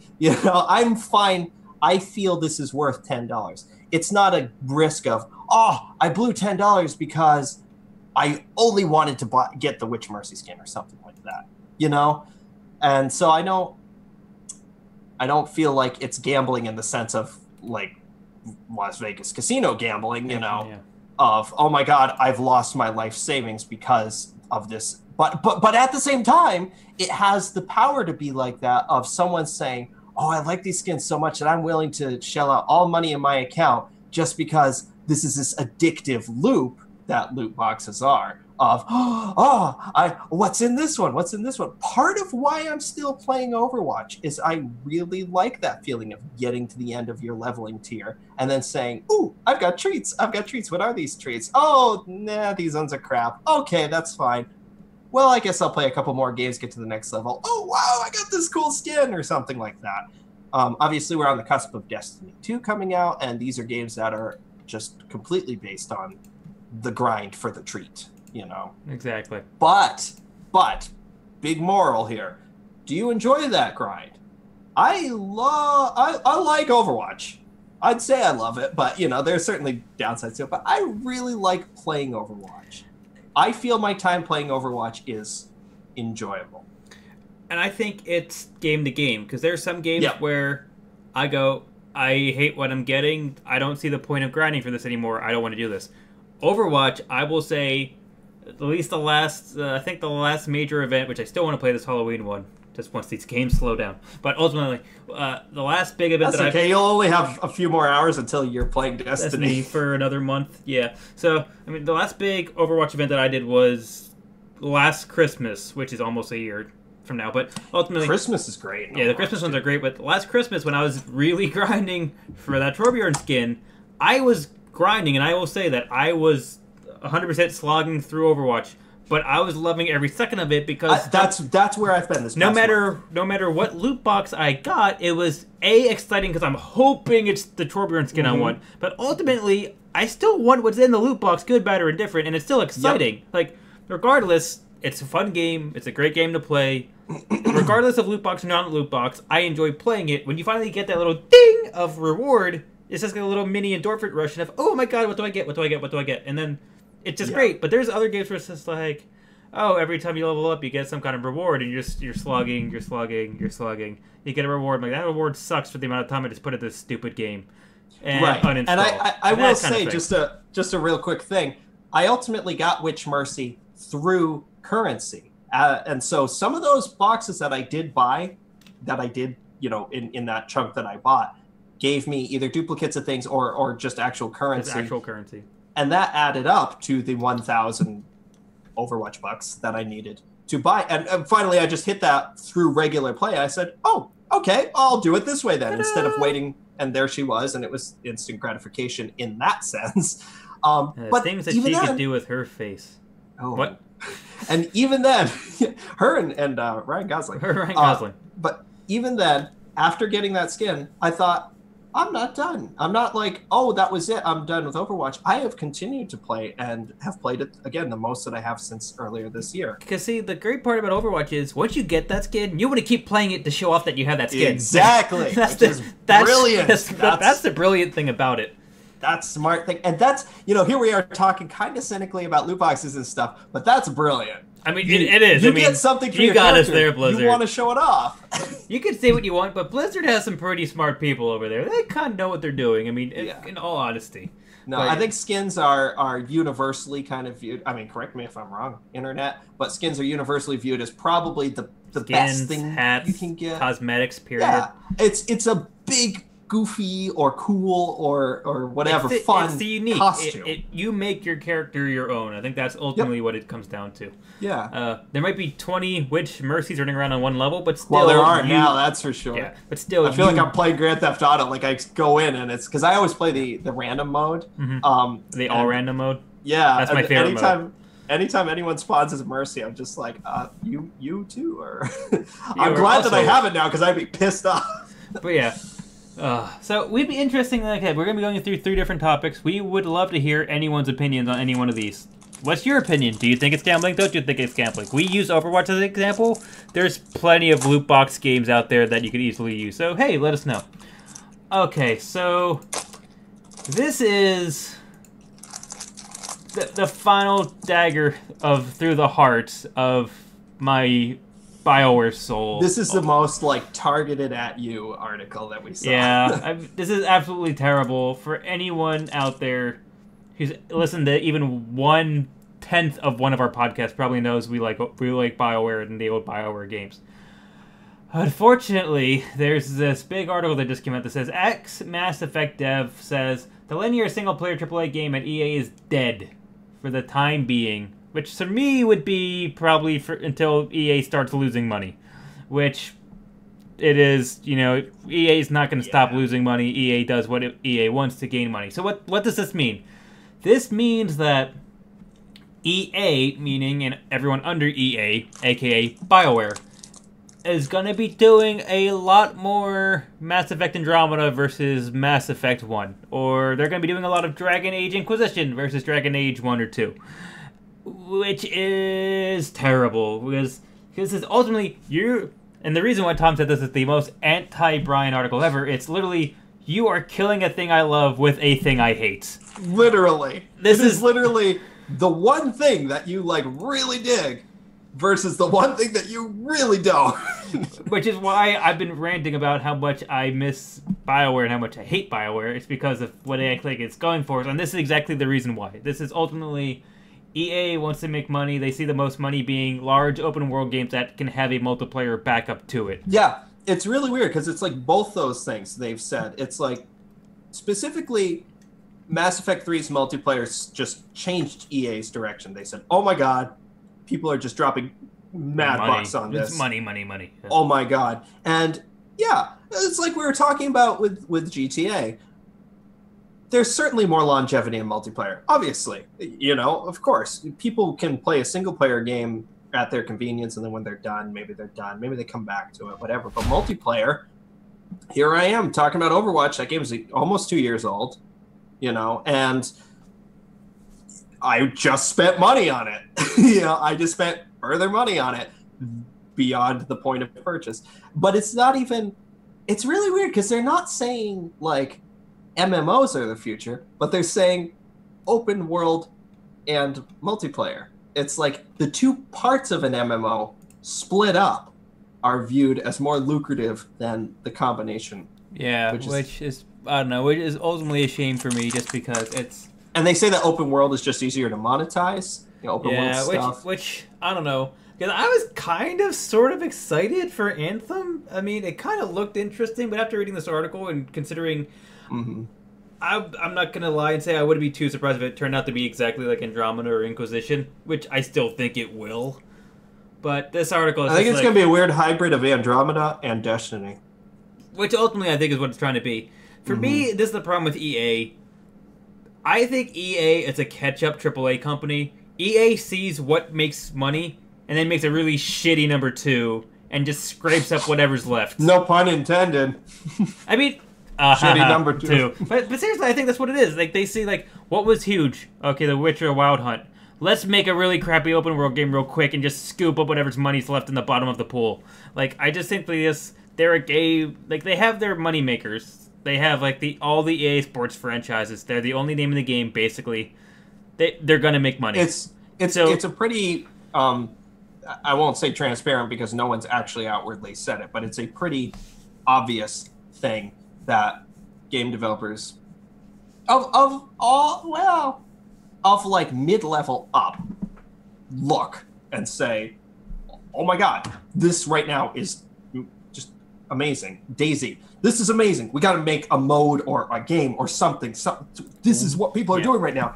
It's just like any other business. People are saying, what's working? Oh my god, we got to do that. But the problem is when a company does that, people start losing sight of, maybe we should just try to make something new and make our own, like... Yeah, or we have a certain identity, let's stick with it. Like, I run hot and cold on the direction that Dragon Age has gone, but one thing that will never change is that Dragon Age Origins, to me, was perfect. That was the game. I didn't know it was a game I wanted until I bought it and played it and went, oh my god, this is my dream fantasy video game. I love the way this is structured. I love the way it feels to play. It was the JRPG big adventure in Western fantasy setting. That was like, oh, this is perfect for me.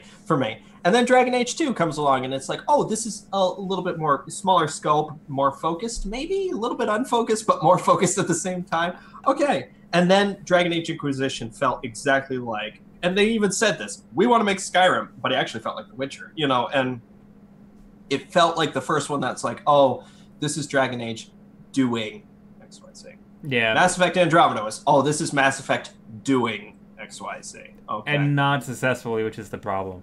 Which I don't know. Yeah. I don't know. It's interesting because companies, like you were saying, companies that are middle, probably the AAA, in terms of size, in terms of needing to please the stockholders and all that other fun stuff, just from a business standpoint.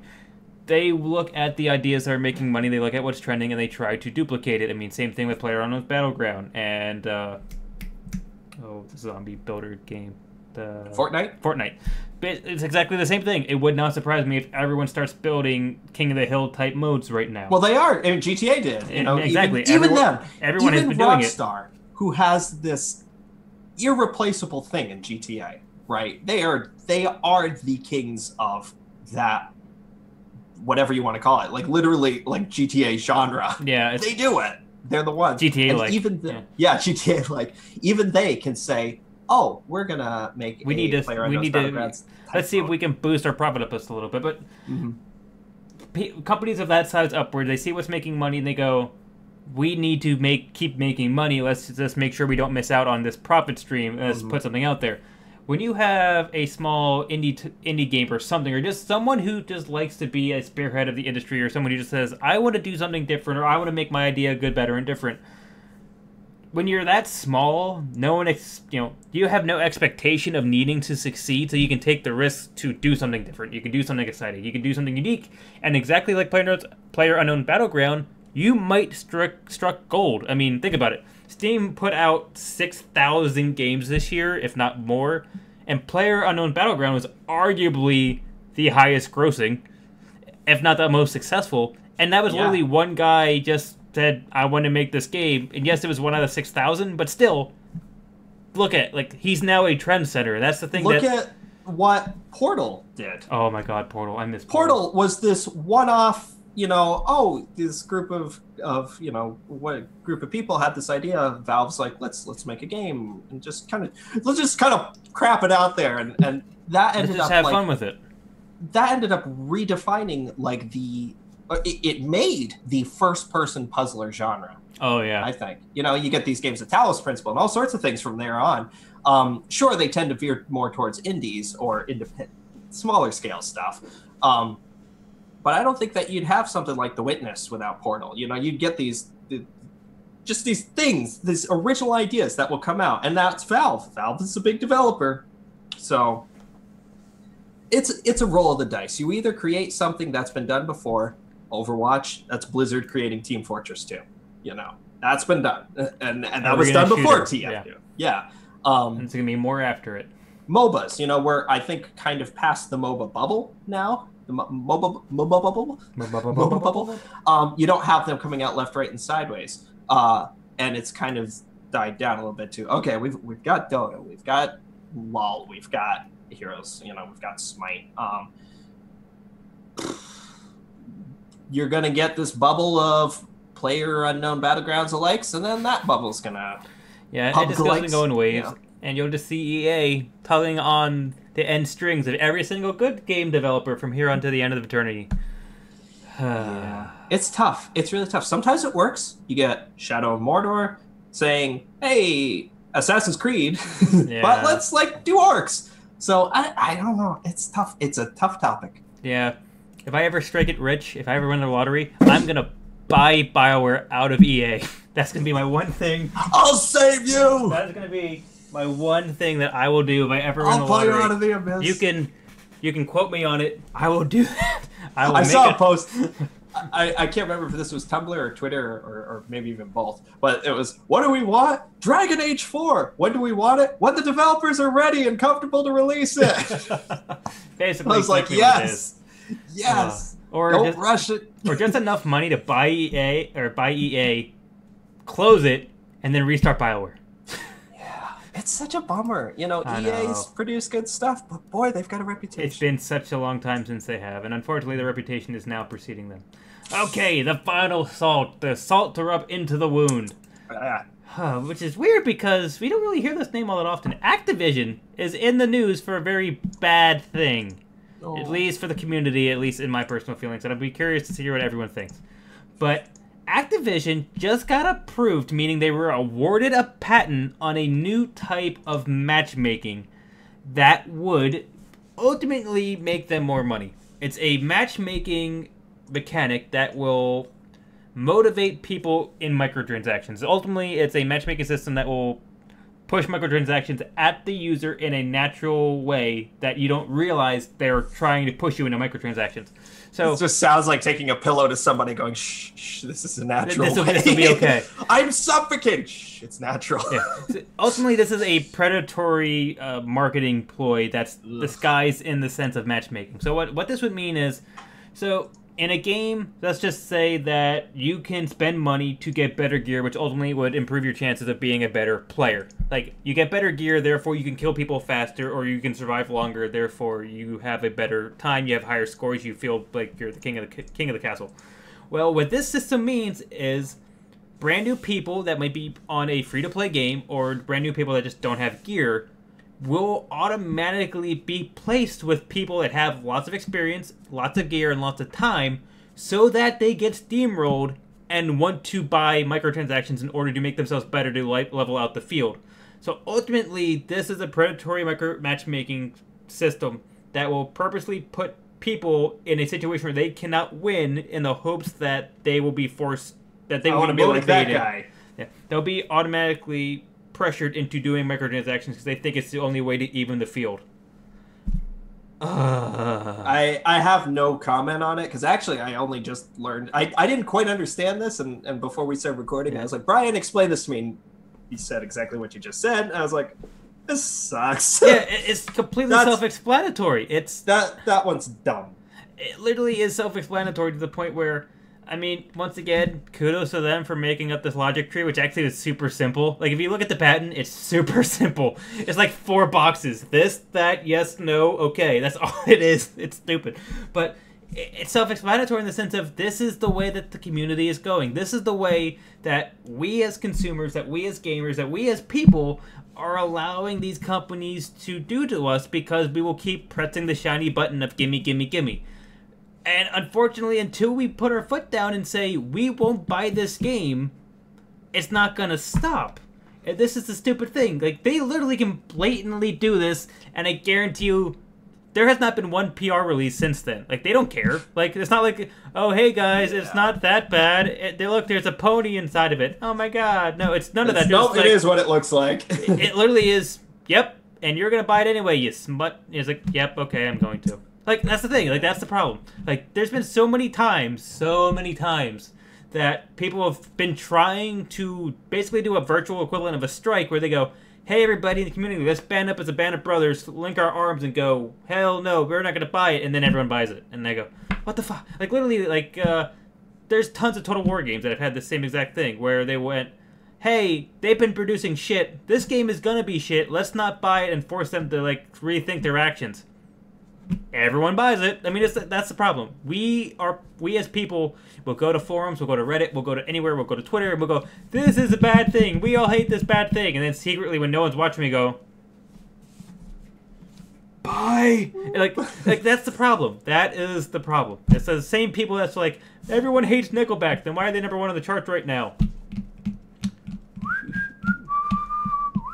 Like that's the problem. And there really isn't much to discuss here because it's a bad thing. If someone sees this as a positive, I would love to hear it. Not from the sense that I want to debate it, just because I want to see maybe the other side of this. I can see the other side of this from a business perspective. Yeah, from a business perspective, this is genius. I'm usually the devil's advocate, I feel, when it comes to this kind of stuff and in general. I'm usually the person that's like, and this is dumb. Literally, this is dumb. Like, I agree. This is... I just can't believe... It's shady. I mean, we know we keep going back to this, or maybe I just keep going back to this. It just seems weird. Like, growing up, I mean, you could almost argue that maybe the generation ahead of us was the gaming generation. Like, they saw it all coming. But for us, we came at a point where we were at the point where the gaming industry kind of got started, and we were at the point where we could remember the start of it through the initial launch, through the climax, through the, everything. Like, we are riding the wave, and we've seen all of it. Like, the people have just started, my first console was PS3. Screw you. Like, that, like those.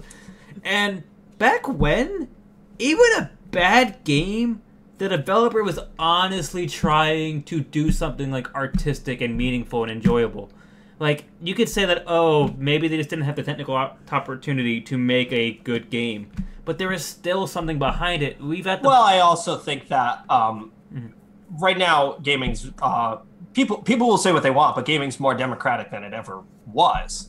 Certainly. In what sense? Anyone can release a game on itch. Anyone can release a game completely agree. On their own website if they want to. It's far easier to get into it now, but it used to be back when. But I think that the people who maybe could have created a crap game in 1994 or something didn't have a platform because either you were in insert top gaming magazine here or on fledgling gaming website here. There was no Steam, there was no storefront. You weren't going to get, maybe you get into Walmart or something. You hoped your game caught somebody's eye and they bought it. Mm-hmm. I think you have a good point. It used to be back when you saw a developer's title or you saw like certain developer on box. You go, oh, this is going to be good because of the fact that there's a big name behind it. They know what they're doing. They have the money. There's everything. This is great. Now it's like you see a AAA title, and you're just like, I don't even know anymore. It's almost like you... I remember my first disappointment in that exact regard, and believe it or not, again, weirdly enough, it was 10 years ago, last week, we were in Boston, and I was a diehard Tony Hawk fan, and the newest Tony Hawk game had come out, was Proving Ground, and I bought the PS2 version. Now, maybe this is on me. And I'll admit fault for ignorance, I guess. Did not know that it was a port of a now at this point PS3 game on Xbox 360. Did not know it was a shitty port of it. So I bought the PS2 version. I went, new Tony Hawk game, amazing, $60. Holy shit, this is awesome. I didn't even know there was a new one coming out. Bought it, came home, played it. And I remember over the course of it, it was like the first time you watch the Star Wars prequels as like an adult and with enough wherewithal to say, whoa, this is not good. Why am I still playing this? This isn't good. I'm done playing this. This isn't good. This isn't getting better. It just was, it was a really shit port of it. Yeah. And that was the first time that I was like, oh my God, I just spent $60 on a total bomb. And it was irredeemably a bomb. It wasn't like, oh, this is kind of fun or charming. It was like, this is a crappily made port of this game. It's just a shame. It's a shame that, we have to sift through the weeds of garbage in order to find the bright lights, of which almost always, or which the majority of the time, don't come from big people, which is interesting because when you get the people that when you used to go from, there was a small handful of developers because they were the only people that had the there to do the risk of even making games. I mean, I love looking at like pictures of like companies, modern day companies in the 90s, and it is 3 guys in their basement, and it's like, here's the beginning of Bethesda. It's like, and it was great, and then they kind of it's just eventually money and time and everything else becomes a business. It makes people you lose your way and everything else. I mean, it's hard to say, but it's just a shame to see. There's still good out there. There's still fun out there. Just hit me that we're called addicted to loot. To be fair, though. Oh! To be fair, that was governed by the fact that we used to play like Champions of Norwrath, and we would grind through every single. Right, we were addicted to in-game loot. Damn it! Yeah, we should make an addendum. Addicted to in-game loot, not purchased beyond the original purchase of the game. See footnote is at the very bottom of the website, like a little one. Click on it. But ultimately, for all those who might be thinking that we're just hypocrites right now, but no, seriously, when we said addicted to loot, we meant like addicted to gear, addicted to grinding, getting the bigger, better thing, going from we have all gray loot to having all rare loot, something like along those lines. That's ultimately... The question is, what all of this comes around to is ownership. Is how much of the game do you own when you make the purchase? How much are you, you buy a game, $60, top tier game. Do you have the ownership? This was a DLC talk 4 or 5 years ago. Mm-hmm. I remember Mass Effect 3 releasing, and the meme that used to go around a lot, like especially like 2011, 2012, I saw it a lot, was like, gaming 10 years ago, it was a full picture of the Mona Lisa, and then you had like a picture of Starry Night, a smaller version, and it was like DLC. It was gaming today, and you had the Mona Lisa, but like her face was off on one side and it said $10, and then like her neck was off on a side and it said $15, and like her torso was like $20, DLC. And it's like, the statement that was making, in case it's not obvious, is that the game was made, but then they took parts of it out and said, oh, this is day one DLC. Yeah. I remember Mass Effect 3 having day one DLC, and it's like, oh, I see why this is a problem. Total War Warhammer had the same issue. Yeah, it's complete, like, this is content. It's and it's tough because to do my usual thing, play devil's advocate, you can say, all right, they knew what their first DLC pack was going to be, so they just have worked on it alongside the game. But then, why didn't they release it with the game? Well, they knew they wanted it to be a DLC pack. Why did it need to be a DLC pack? Well, it was part of a plan. Why did it? You can counterpoint it ad nauseum. Doesn't make it any better. No, it doesn't. I don't know. I think that there might be... Boy, review bombing has been a thing lately, and there might be a point where you just start seeing more and more of that, where you just start seeing people coming out and saying, okay, you know what? We're so pissed off about this that, maybe a lot of people bought this game, but a large amount of people are going to come in and say, this game sucks, negative, negative, negative, and it drops in its ratings. And that counts. That does count. That's led developers to react. It's shitty, but it has worked. Yeah, it's unfortunate. But with that, we will move on to bigger, better, happier times. So, we are going to move into our playlist. And hopefully this is a much better time and hopefully what people are joining us for. So, with this, I will start as usual. And I have actually 3 big games I actually want to talk about. Hopefully I won't talk about them for 5 hours. But, so in our last podcast, this is what we've missed 2 weeks, so we can be in our last podcast way back when I started playing Shadow of War. So I basically talked about the very first act of Shadow of War. So this was everything pre-army. I was basically talking about some of the story mode and things like that, just how it's ultimately handling new stuff, bad stuff, things like that. So I finally got into Act 2. And Act 2 for Shadow of War is where you start to assemble your army. You gain the power to start to dominate people, to bring them to your side, facilitating people, ultimately growing your own army, planning attacks, so on and so forth. And so I really wanted to just talk about, is that what I was hoping for? What did it bring to the table? Did they do it well? Is the second act worth it? Because the first act was like boom, boom, boom, boom, boom, boom, boom. You're getting through the very basically intro prologue of this setting, and it's really quick moving if you really want it to be. Even like if you wanted to sit there and just collect everything, you still wanted to shoot through the main story missions to get through that, get through everything you needed to get through. I'm at the point now where everything is much slower. It's everything takes a very long time to get from mission to mission now because you have to... So you feel like you're in the actual game? I'm in the meat of this game now. Yeah, okay. And the whole point of that is, real meat of this game is, you need to make an army to take over sections of the globe. Okay, so... is it what I was hoping for? Not completely. I would say... I don't know. It's almost like it went part of the way there, but not all the way there. It was... Blade Runner? Because it's... So you can see the people, you can see what level the people are, you can see what their stats are, and you can basically decide on whether you want to dominate them or not dominate them. Do you want them to be a champion for you? Do you want them to be a bodyguard or something like that? So the cool things, we'll start off with the benefits. So the really cool things here, you can give orders to your commanders now. So you can tell your commander to go fight someone you don't own. Like you could say, hey, Mr. Guy who's an archer, go fight this other random person that I unlocked the information, so you can get people... You can find information, you can read people's minds that will tell you both the strengths and weaknesses of certain generals. You could say, hey, this general that is under me, go attack this other general who's, extremely vulnerable to arrows or range attacks. So you can purposely put a ranger, or a ranged character on a ranged weakness character, vice versa. So... there's actually some really cool kind of, it's almost like a Pokemon thing. Like, you can literally go to the spot, you say one guy face this other guy, and you can just sit there and watch them fight. Or you can get in the middle of it, or things like that. That is really cool. You can also assign people to be your bodyguard, which you can actually say, hey, you're my bodyguard now. And at any point in time where you're sitting there going, man, I'm really over my head, you can go, oh, bodyguard, and just, blah, and you just push a button and he just shows up. Like, it's really great. Press X to bodyguard.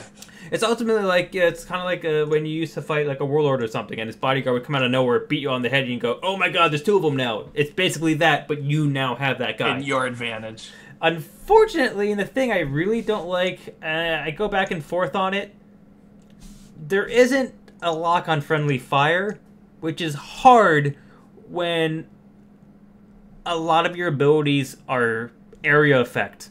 It's hard to have your own army, soldiers, captains, warlords, whatever, when you're fighting in the middle of enemies that you're trying to do a giant, ground smash fire spell, when they all get hits. Is anyone wearing red? Get out of the way. I repeat, everyone that's wearing red, please. These are my guys. I could see the flip side of this, because maybe you should want to be more careful, but there's not like there's not like a target lock on your own people. Like, you could be swinging your sword, which is what you do.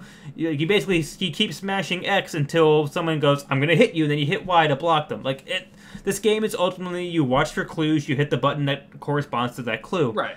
But when you have your own and it probably like slightly veers you right towards a guy, like, or something if like that. A guy is coming towards you, it's like, oh, okay, you get him or whatnot. But when you have your own generals fighting right beside you, and you're just doing that pattern, you can just start wailing on them, and you're just like, whoops, sorry, and then like this, or you can go, it's fine, it happens. I'm surrounded by guys, let me do like my AoE spells and things like that, and you start hitting your own people, and they get pissed. Yeah. And it's kind of like, I'm sorry, that would make sense if I only had single target attacks, and you can go, hey, you chose to hit him, just remember that. But this is kind of like, oh my god, we're all gonna die, bah! You're trying to like save yourself, and all of a sudden, oh god, I killed him, oh shit, is he dead, oh god. That's a negative, and I don't like it, but I could get by it, I'll say that, I can at least get by it. You can almost write it off. You can almost write it off, but it's still in the context of a video game, it's irritating. Yeah, because it's one thing to choose to like murder your own guy. Yeah. This is purely I don't have a choice. I'm just reacting, and the game basically just by the way the game functions, I could hurt my own guy. Or like, I don't know that there's an explosive barrel around the corner. I do a move, I hit the barrel. That barrel hits another guy who happens to be my guy, and it's just like, really. I had no way of really understanding or controlling this, but all of a sudden now I'm the bad guy. So it's kind of like, oh, I kill a few of my supporters, and suddenly I'm the bad guy. But suddenly I'm a villain. The features for the your allies in order to, like say like the commands and the new like missions that they spawn when you're telling them to give orders and things like that. That's really cool. That's really exciting. It's a cool piece of the game. When you're going to set up your own army to attack a stronghold, that's really cool in the sense of you select your leaders, you can upgrade those leaders in terms of what they command. The one thing I don't like about it, though, is like, so let's just say you have 5 slots. Each one of those 5 slots has different upgrades that you can assign that those upgrades are what go against the other stronghold, and those are the things that if you're thinking like, oh, they have archers, I want something that's good against archers, you pick that upgrade on one of those slots. But all those slots are the same thing no matter what general you put in them, which is what annoyed me. Because I wanted to be like, oh, I have a giant ogre, like an Olag High, which is basically like a cave troll. I have him as one of the generals.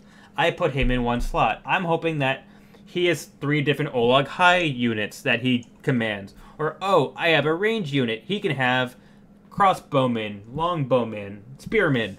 But no, it's kind of like, I can put the spearmen in the very first one, and I can have a difference between wogs, you know, heavy armored troops, or Olag High. And then I put a, let's just say some guy, a beast rider in the second slot, and all of a sudden he's just commanding which siege unit I want. And it's just kind of like, what? Like, I was hoping that it was going to be, if you use this general, this is what you're getting. Like, I wanted it to be that the package. Yeah, like, or at least variety within that package. Like, you know, oh, I need heavy units. I need a general that I know has heavy units. Now it's just kind of like, I can just put whatever general I want to in here and it has no consequence. It's just kind of like, I know I'm going to get the upgrade one way or the other. Sure. That I don't really like. The other thing is, the stronghold battles, which are supposed to be this ultimate conclusion, and this is one of those things where I've always kind of got to go back and forth on, even in Shadow of Mordor, you could do a lot of front legwork to make everything easy on yourself. Like, you can put in time to completely demolish the stronghold, take away all its reinforcements, and so then... it's like through reconnaissance, or... You know how you have a warlord? There's a warlord and he has 3 bodyguards. You can murder all the bodyguards and make it easier on yourself. Or you could even infiltrate that same warlord with your own people that you brainwashed to kill him. It's the exact same thing, but with the strongholds. Like, the only thing that you can't do is screw with the end boss, which is the big, massive general that you're fighting at the end. But, I don't know, like, part of a game like this is the challenge aspect. I wish, like, the stronghold was... they're behind a wall. You can't get behind the wall unless you do the war. I wish it would be like that in the sense that maybe it's almost like you have to force yourself to not be as good. Exactly. Like, you would have to, in order to have like a proper, like, difficult battle, you'd have to purposely go, I'm bored, I'm lazy, no. Because ultimately, like, let's just say there's a warlord and 5 generals, which is a completely full-out castle. You could murder all 5 of those people. You can take out all their bodyguards. You could then infiltrate all of your own people into those same 5 slots, which means that not only... because when you kill a warlord, that castle loses that reinforcement pack. It could mean they lose walls, or they lose a certain type of siege unit or something like that. But then you can put your own people in those same slots, which means that ultimately you get the bonus of it happening the opposite way to the person you're attacking. So it's literally like the very first time I did it, when I did all the legwork, I just strolled in the front gate and just... cool. And then just... yep. And then kept on walking and then finally get to the castle and be like, you're gonna die. And that was the only time I actually felt like I'm doing something. Everything else was just kind of like, I need to stand here for 5 seconds. Ding! Okay, move over here. I need to stand here for 5 seconds. I wish there was some difficulty left in it. I wish it would be like, I need to feel like an army versus an army. It just felt like I just had this massively, like, I felt like I was a level 100, like, fully stocked up player going against a level 1 noob who had no friends, and I had all the friends. And it was kind of like you're in DayZ where you're going, you shouldn't be here right now, little man. Why? But then it was like, you know what I mean? Yeah. And it's just not fun. You lose, like, to me, I'm losing the fun about it. But I don't know. It could just my problem, my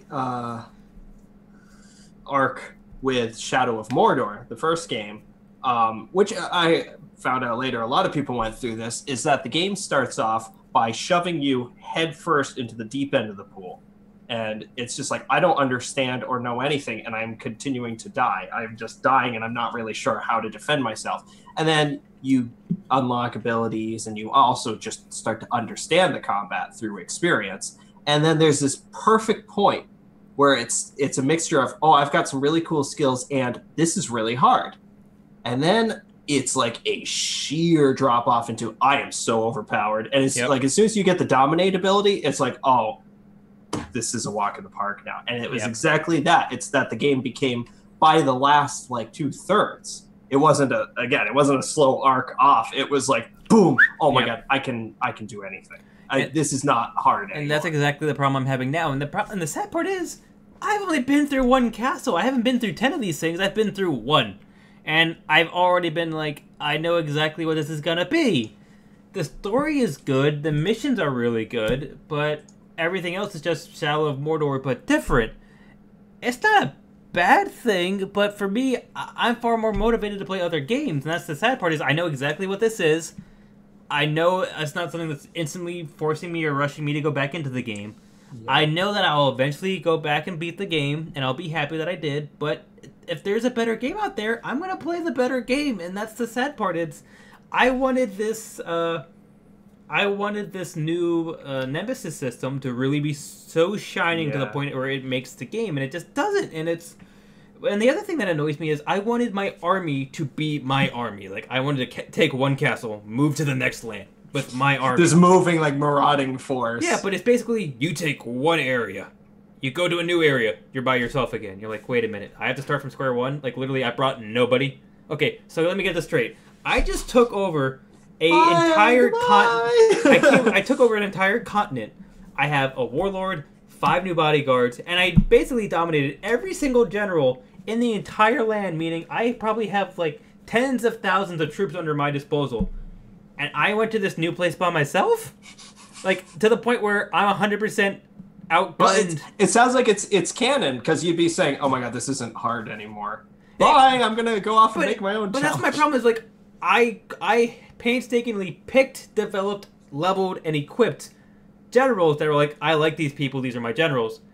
And then when you go to the next location, you're kind of heartbroken because you're like, I thought the whole point of this game was that you develop your own relationship. I can't do that when they just stay where they were originally you're at. It's just kind of like, this is stupid. That was like that was probably the first like true heartbreaking moment for me for this game that kind of like really made it a notch down. Was just, I don't get to keep my people. Like, where's my peeps? Like, where's my friends? Where's my bros? It's like I had to start completely over again, and that's not what I wanted. I wanted it to be like, I have an army, a small army that's going against a huge army, and then I slowly get bigger and bigger and bigger. Now, how does it explain it that what's his name, Talion? Talion. Is like, okay, I'm leaving you guys in charge of Gondor or whatever. No, not even. It's basically just, you have new missions now. Do you want to fast travel there? Yes. I've got a new mission objective. Bye. Just disappears. Like, it doesn't do anything. Like, there's kind of part of some storyline, but the storyline continues. But it's not like, oh, we need to leave this army here to protect it. It's basically just. That it would make sense if it was like,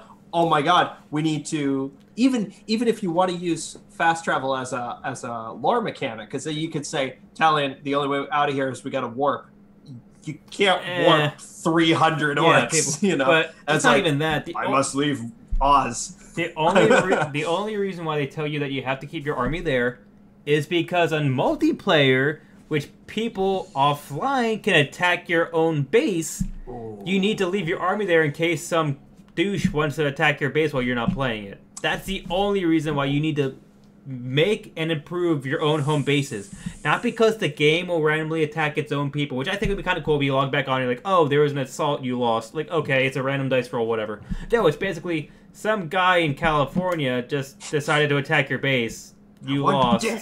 Like that's the only reason why you leave your army behind. That dude in Pasadena just keeps messing with my bros. And that's what I hate. Like, that's disheartening to me. It's just like, Why is there a fourth wall connection in this world when there shouldn't be? It's funny because Wait, so Italian number 2 is taking Italian. Wait, what?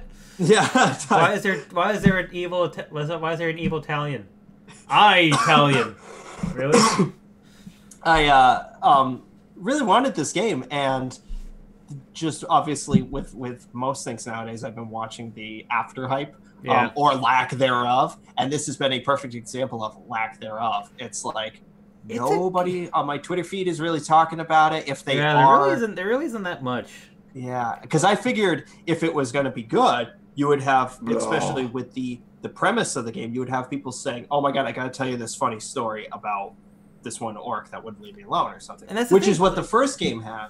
And I tried to do that. Like, I did a bunch of things on Twitter with this game, and nothing went anywhere, which is interesting because I've done things where, like, literally 5 years after Mad Max came out, I'm like, oh my god, look, Mad Max pictures. Mm-hmm. Boom! I'm like, okay. Yeah, reaction. Yeah, right. But this one, I will say, I did have some fun moments with people. Like, I have had some really interesting moments which made the game shine. Like, there was one time I had one of my own generals with me, and I killed an enemy general, and it turned out that it was his brother. And he went, "You just killed my blood brother," and he traitor'd me. I'm like, cool. Oh, so his hierarchy was, I do work for you, but... Like, you killed my brother, you killed my blood, therefore he flopped. I'm like, okay, that's cool. Cool. And I've had another time, like, where you have the cheat your death scene, where, like, you get knocked under, you have to, like, do a quick time button press in order to not die. Well, I did that 2 or 3 times in a row, and then there was a 4th time, and it's just like, where's my button? Where's my button? Where's my button? And I'm going, oh, maybe you only get so many tries before you die. Okay, whatever. Sure. But then out of nowhere, he's like, whoosh, and then all of a sudden, some other guy just, whoosh, like, sword behind the back of him through the front, just, and he's like, "I got you, Captain," and he's just like, see, that's the stuff that you and I both were really hoping for. That's it's not that. I'll put it this way. The dial's cranked up to 11 for all the negative twists. I've had, like, a positive twist once. Oh, like, I've had tons of times where it's been like, traitor, traitor, traitor, traitor, traitor, traitor. Sure. I've come back from the death. Revenge. You can't kill me. Poof, haha. I've had one time where my own guy did something cool for me. Yeah. Like, that's the sad part. That's just like, if it was, like, well mixed of randomness, it'd be kind of cool. But it's basically just been, I'm sitting there going, I'm probably going to butcher my own people because I can't trust anybody and they're just going to, like, turn on me. Well, they know you're that guy who keeps catching everyone on fire. That's the problem. It's just like, it's going to get to a point where I'm just like, I can't get attached to anyone because I'm like, I just have to kill all of you regardless. Like, there's going to come to a point where I'm going to have to kill the vast majority of you, and then the people that remain, I'll just make imagine you're like at a medieval board meeting, like, big deal. All right, the day's going to come. Like, I know it is. And that's the thing I hate about it. It's like, I want to be like, I love these people. They're my people. They've done these things for me. But ultimately, it's just kind of like, you killed me. Oh shit! Stab. Shut up. Like. So you feel like they're just too. It kind of sounds like they're too expendable. Like there's no real longevity of like, oh, I'm really building a. Because I know that in Shadow of Mordor, in the first one, the guy that became my like arch nemesis, because there is what they'll do. I keep on recovering. Yeah. Yeah, and what I gather is just the guy who keeps coming back the most ends up at the very end of the game. Before your final boss battle, he comes up and he's like gathered a small army that's like, oh my god, we will finally take him down. Yeah, it's not even anything like that. And I liked that because here's this guy, he was this tiny, scrawny little guy too, and he kept coming back, and I grew attached to him because he was like my personal, Batman Joker. Like he was my guy that just kept coming. It wasn't even that, because like any villain I've had, he's come back once and then I've butchered him. Like. And that's the thing. It's just like and to be fair, like when he got away, it got away because he's just like his special ability is a trickster, so you can't kill him the first time. Like, and it's just like poof, haha. Kind of cheap, yeah. Yeah, it's not like he ran away or got away or like I thought I killed him and he came back. It's just kind of like poof, meh, and then he's like, I'm back again. Stab. Damn it. Like it feels like. And literally what's missing is when he does the first disappearances, you haven't seen the last of me. Yeah, I guess to the point. Like, okay, that means we're going to definitely see you again. Like, I guess I originally didn't think it was because they're expendable, but to your point, it just feels like whether they're an enemy general or an ally general, I just chug through them, and I just don't feel like there's much of anything there. And the problem is there's too many negative twists compared to positive twists that they're just not making it enjoyable for me, because I wanted it to be numerous times where like I'm fighting an enemy general and my own guy comes in, whoosh, like some guy snipes him through the forehead off of the top of a distant tower, and you know what I mean, like something like that. That would be cool, but no, it never happened. Would you recommend this? Would you recommend this over the first one? If someone hasn't played the first one. Ooh, difficult question. I get is in a game sense, because the first, I would kind of recommend the first one because you need some. If someone says I like the, if someone says I like the idea of this game, take the lore out of it, and they just say I like the idea of this game, are they fine playing the first one, or does the second one add enough that it's like, yeah, this one? It sounds almost like the way you're describing it, like the first one is more of a focused experience. Well, the problem is, it's not even that, because, I mean, it took me 2 tries before I even liked the first one. To be fair, I like the second one. I do like the second one, and it kind of delivers on some of the stuff it wants to deliver on. I probably would recommend the second one over the first one, but the problem is... Sure. At least for what I've played thus far... But it's not a must. I would say just wait to a sale and get it. Yeah. Like, I would say even the very first sale, like $20 is probably more than worth it. But for me, it's kind of like, I wouldn't tell anyone to rush out and buy it off the shelf. I'd probably go, just leave it, just let it go, just. Man. I mean, that is personally connecting with me. Like you saying that right now. It's like, okay, I'll wait. I had such a hype for it. I'm just going. It's what you think it is, just not nearly as good. It's like, for a game like this, when you hope for something, you hope that you get that, but also they do something that really makes you go, ooh, surprise. Yeah, yeah. This is a game that's like... the first game, I remember seeing... Actually, I remember very clearly the first trailer I watched because I was in a hospital. I wasn't even like... I was thinking... we were visiting somebody else in a hospital, and I just was in like a, outer waiting area. And I'm looking on my phone. I'm like, oh, what's this? A new Lord of the Rings game. Oh, cool. I like Lord of the Rings. I'm watching. I'm thinking, I don't understand this Nemesis system thing, but this sounds kind of cool. And that was the thing that I just was happy to get a new Lord of the Rings game that looked like the EA ones that we cherish so much from way back when. And then that came out, and that was like, whoa, this is going to revolutionize gaming. It didn't. Nobody else picked it up. I'm surprised. It's an amazing concept. The idea of having, recurring enemies with their own kind of gentle AI. Oh, fantastic. Yeah, I don't know. It definitely is better, but yeah, I'd say wait to a sale. I mean, they do a better job of diversifying the generals. I definitely feel like the generals are very different this time. The personalities are very different. The traits are very different. The strengths and weaknesses are very different. They're not super easy to kill anymore. That's one thing. It's weird because I'm saying like they are kind of fragile, but at the same time they're not as easy to kill. The truth is, like they got predictable in the first one. In the first one it could be like this guy dies instantly with an arrow attack. That happens almost, I would say, extremely rarely.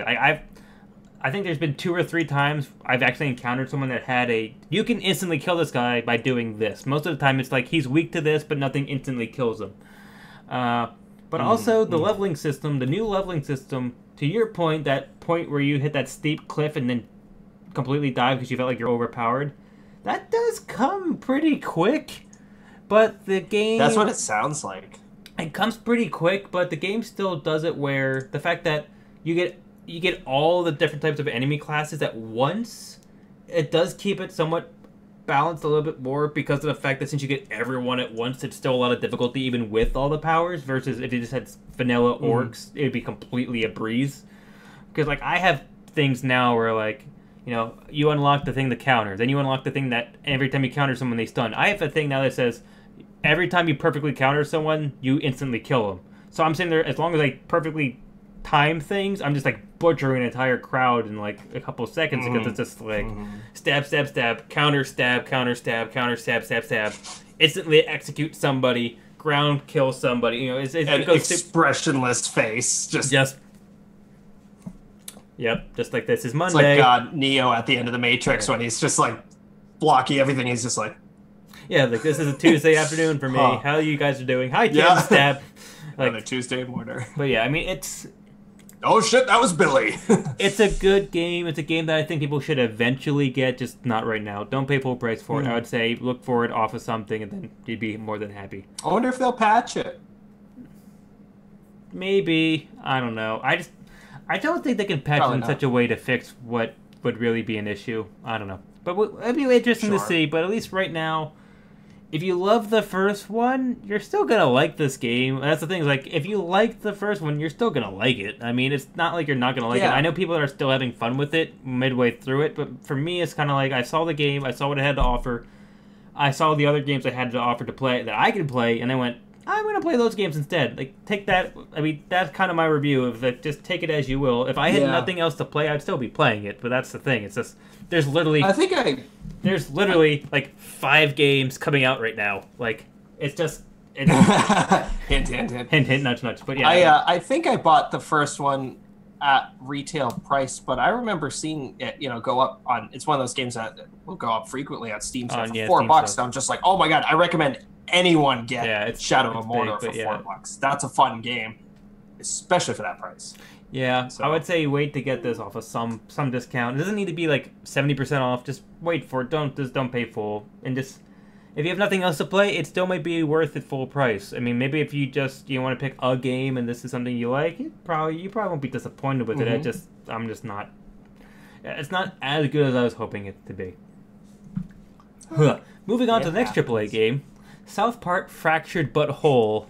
Yes, I know you can get all the jokes aside. So South Park: Fractured But Whole is the sequel to South Park: The Stick of Truth, which was, for me, I really love the RPG. Actually, it was a surprisingly enjoyable RPG. I liked it a lot.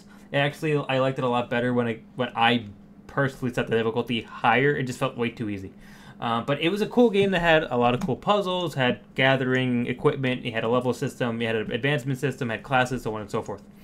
So, South Park: The Stick of Truth is to a fantasy RPG as South Park: Fractured But Whole is to a Marvel comic RPG. That's literally the main difference. So, in The Stick of Truth, you had a class that you stayed with the entire time, Wizard, Warrior, Archer, and you got items. You got better items that did different things that made you better at combat. In the Fractured But Whole, you are a superhero. Your superhero has abilities, and then you get artifacts, which basically passively buff certain aspects of your character: strength, intel, whatever you want to call it, health, and certain types of damage and things like that. You can eventually get like a subclass that you could then use to like reorient your abilities. Like, oh, I want 2 abilities from here, 2 abilities from here, 3 in 1, whatever else. And then it has the standard South Park RPG elements. There's collectibles, there's puzzles, there's side quests, all set in South Park, all set with a really over-the-top premise, so on and so forth. So I played about... Oh, it's in Uplay. I don't know when to access Uplay. God damn. But anyway, I've played a couple hours of it so far. And personally, I like the Stick of Truth better. So far... I actually like the Stick of Truth a decent amount better. I actually felt like it had more originality, a little bit more like... It's almost like there's like an intangible like thing about the very first game of a series. I just feel like they translated the magic they had in the first one to the second one, which is weird to say with a South Park game. But when you got rid of all the weird things that are South Parkisms, it actually was a good game. The main issue was that for me it got super easy at the end. But some of the negatives about the Fractured But Whole, the new class system is both incredible but also its own negative. Like it's positive and its own negative in the sense that it's really cool because there's superhero classes, they function like superhero classes. It's fun to play, in the Coon Gang and things like that. But it really hinders the advancement of the game because it used to be you got tons of loot and different things. Like, oh, which weapon is better? Oh, this weapon has higher attack, but this one has reach. This one has pen, so on and so forth. It was turn-based kind of attack. This one, it's a grid pattern. You have a person, you move around the grid, and you do certain attacks. Certain attacks are one block over, some are area effect of a block, some are straight line, and so on and so forth. So, it's kind of like a Banner Saga. Yeah, in the sense that you can either attack in a straight line in front of your character, behind your character, up, down. You could attack in diagonals, things like that. So you shape up your character based on what attacks you have. Ultimately, anyone who attacks vertically is a god because no one does it, and because if no one attacks vertically, you could only ever basically have two people on somebody at the same time. It's just not the greatest. But when you have the superhero premise and the superhero advancement, the only thing you can look forward to are these artifacts, which really come very infrequently. They're extremely rare. They're not that great. They have a huge impact on your character, but they just hardly come. And then that means that every single battle, the only thing you get out of it is XP and XP and XP and XP. You don't get any chance drops, loot, or anything else like that, and you don't have anything to look forward to. So it's mainly just I've gone through multiple boss battles and nothing's changed because ultimately if I get an artifact, I equip it. Otherwise, I don't change any equipment. I don't change any abilities. I don't level up. Nothing really happens. You have to trigger story missions to I had to trigger a story mission to unlock my subclass for my hero. But before that, I had my 4 abilities and that was it. And I had my 4 abilities and my 4 abilities and my 4 abilities. It used to be that you could actually level up and unlock different abilities and you've unlocked this skill tree which unlocks this skill tree, and then you could actually advance your own character in certain ways and you had different choices. This game it's too stagnant in its own character. So in the Stick of Truth, you're motivated to explore and gather and do the quest items and the side quests. In A Fractured But Whole, you're almost solely motivated to grind through the main story or to grind through the side quests. I don't care about collections, I don't care about looking, I don't care about finding secret treasure chests because I don't get anything out of them. I get some craftables, but the only craftables my craftables are I can unlock. You get a joke, right? You get a you can find an Easter egg or something like that, or I found fabric that I can now make into a different costume, and the costumes are once again they're purely cosmetic. It's not like if you equip the human flame mask, you get something cool. It's just that. No, you're a human. You look like the human flame, but you throw stones around. It's stupid. It's just I can look how I want, but I can still have my same abilities. It's kind of so I can spend all this time to grind for cosmetics, or I can just keep playing the mission because that's all that really is giving me any material. Everything else is just it's very soft. It's very hollow. It's the sense of, I can just do they have toilet mini games, which they're challenging, but that's it. They're just challenging. There's nothing fun about them. It sounds stupid. The toilet is pretty challenging and not fun. But I mean, it's achievement hunting. It's achievement grinding. The story itself is fun. The main missions are fun to do. They're challenging to do. The battles are interesting and fun, especially when I crank the difficulty all the way up. Because this has the same problem of, even at the start of the game, I thought it was super easy. I felt super overpowered, so I cranked it up to nightmare level, and it actually starts getting good when the battles you're like, oh shit, I'm losing. It's actually much better then. But that's the thing, is the Stick of Truth made me want to enjoy the entire game. The Fractured But Whole just makes me want to grind through the story. Because the story's good, but I have no other motivation to look at anything else. So, I feel like they shot themselves in their own foot in the sense that they went with the Marvel kind of appeal. Logically, it was the best choice they could make, but I just don't like the way they implemented it. So, I'm still playing it, and to put this in context, I'm playing that over Shadow of War. That in context, I would choose Fractured But Whole over Shadow of War the vast majority of the time. To put it into context, even though it sounds like I just tore this game a new one, it's if you like the Stick of Truth, if you like South Park, if you like that style of humor, you're gonna like this game. It's not like it's gonna break any records for a strategy game or a puzzle game or things like that. It's a solid game. I think it's a solid 7 or 8 out of 10. It's a solid game. It's just it's not nearly the Stick of Truth was easily 9s to 10s. It was a great game. This is a step down. It was reviewed well too. Yeah, the Stick of Truth got a lot of hype. This one, it's like I said, it's a solid game, but the Stick of Truth was a great game. This is a good game, and that's the best thing I could say. So it's like, it sounds like you got like Shadow of Mordor, pretty good. Shadow of Mordor probably itself was like a 7 out of 10. Yeah, 7, 8 out of 10, somewhere in there. Somewhere, yeah. And I would say 7, Shadow of War sounds like it's a 6. Ish, yeah. Then South Park Stick of Truth was and then like... just tear those up to... Yeah, like the Stick of Truth was like a 9. The Fractured But Whole is probably closer to like a 7 or an 8. And I'll put it this way. If you liked the Stick of Truth and you wanted to rush out and get the sequel, I would say you can go ahead and buy it at full price. You're not going to be terribly disappointed. It's still a good South Park RPG. If you're looking to jump into the series with this game, I would say get Stick of Truth. It's far better. Play that one, and you get this one off a sale.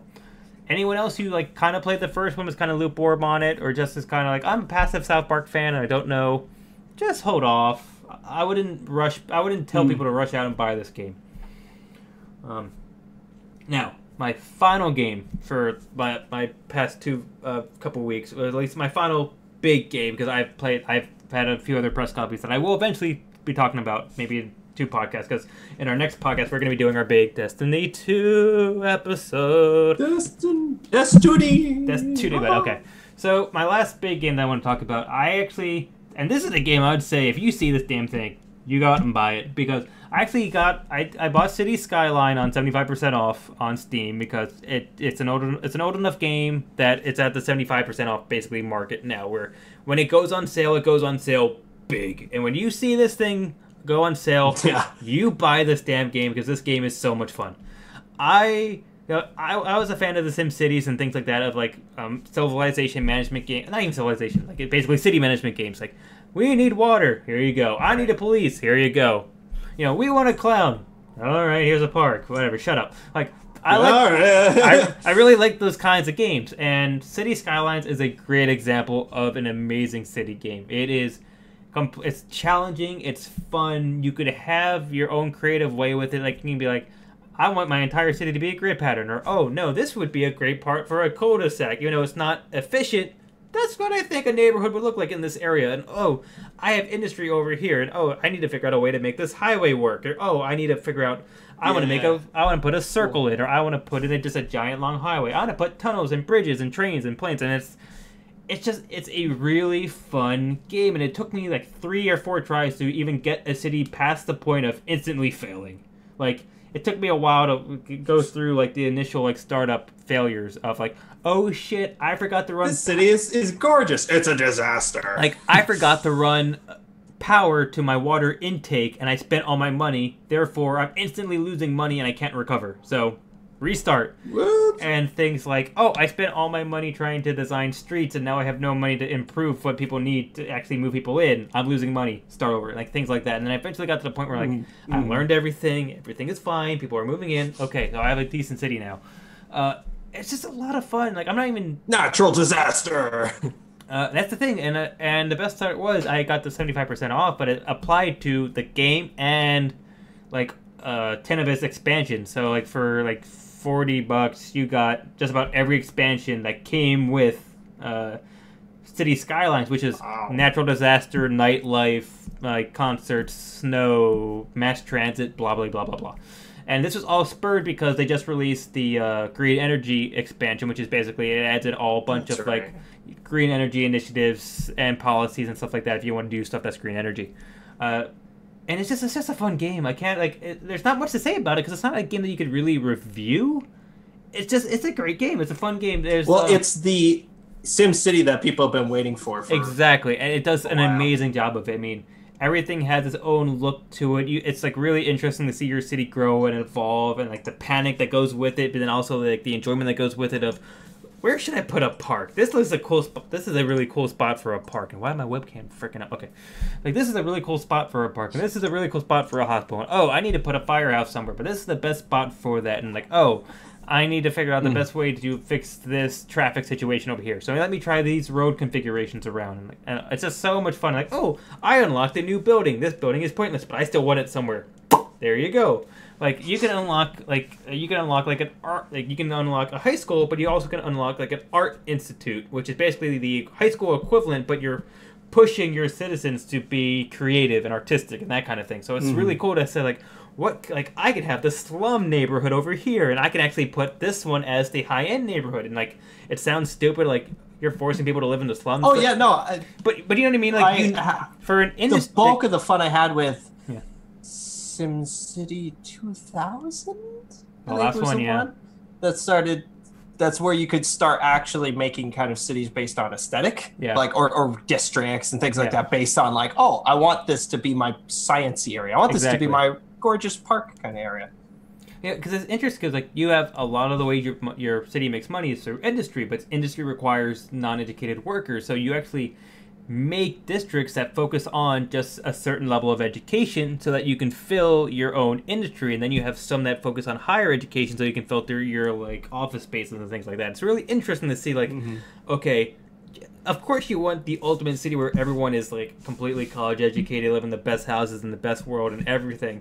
But at the same time, you're going to kill yourself. But who will work in our convenience stores? Exactly. It's kind of like you need to think about that as a city planner. So it's just it's a really fun game. It's a really cool game. I've been playing that game over the other two. So if you want to look at it, I've been playing City Skyline over South Park, which is over Shadow of War. So take that as how you want to see this. That's like the reverse of what I would have expected. But yeah, I've been enjoying City Skyline a lot more than the other two, which is interesting.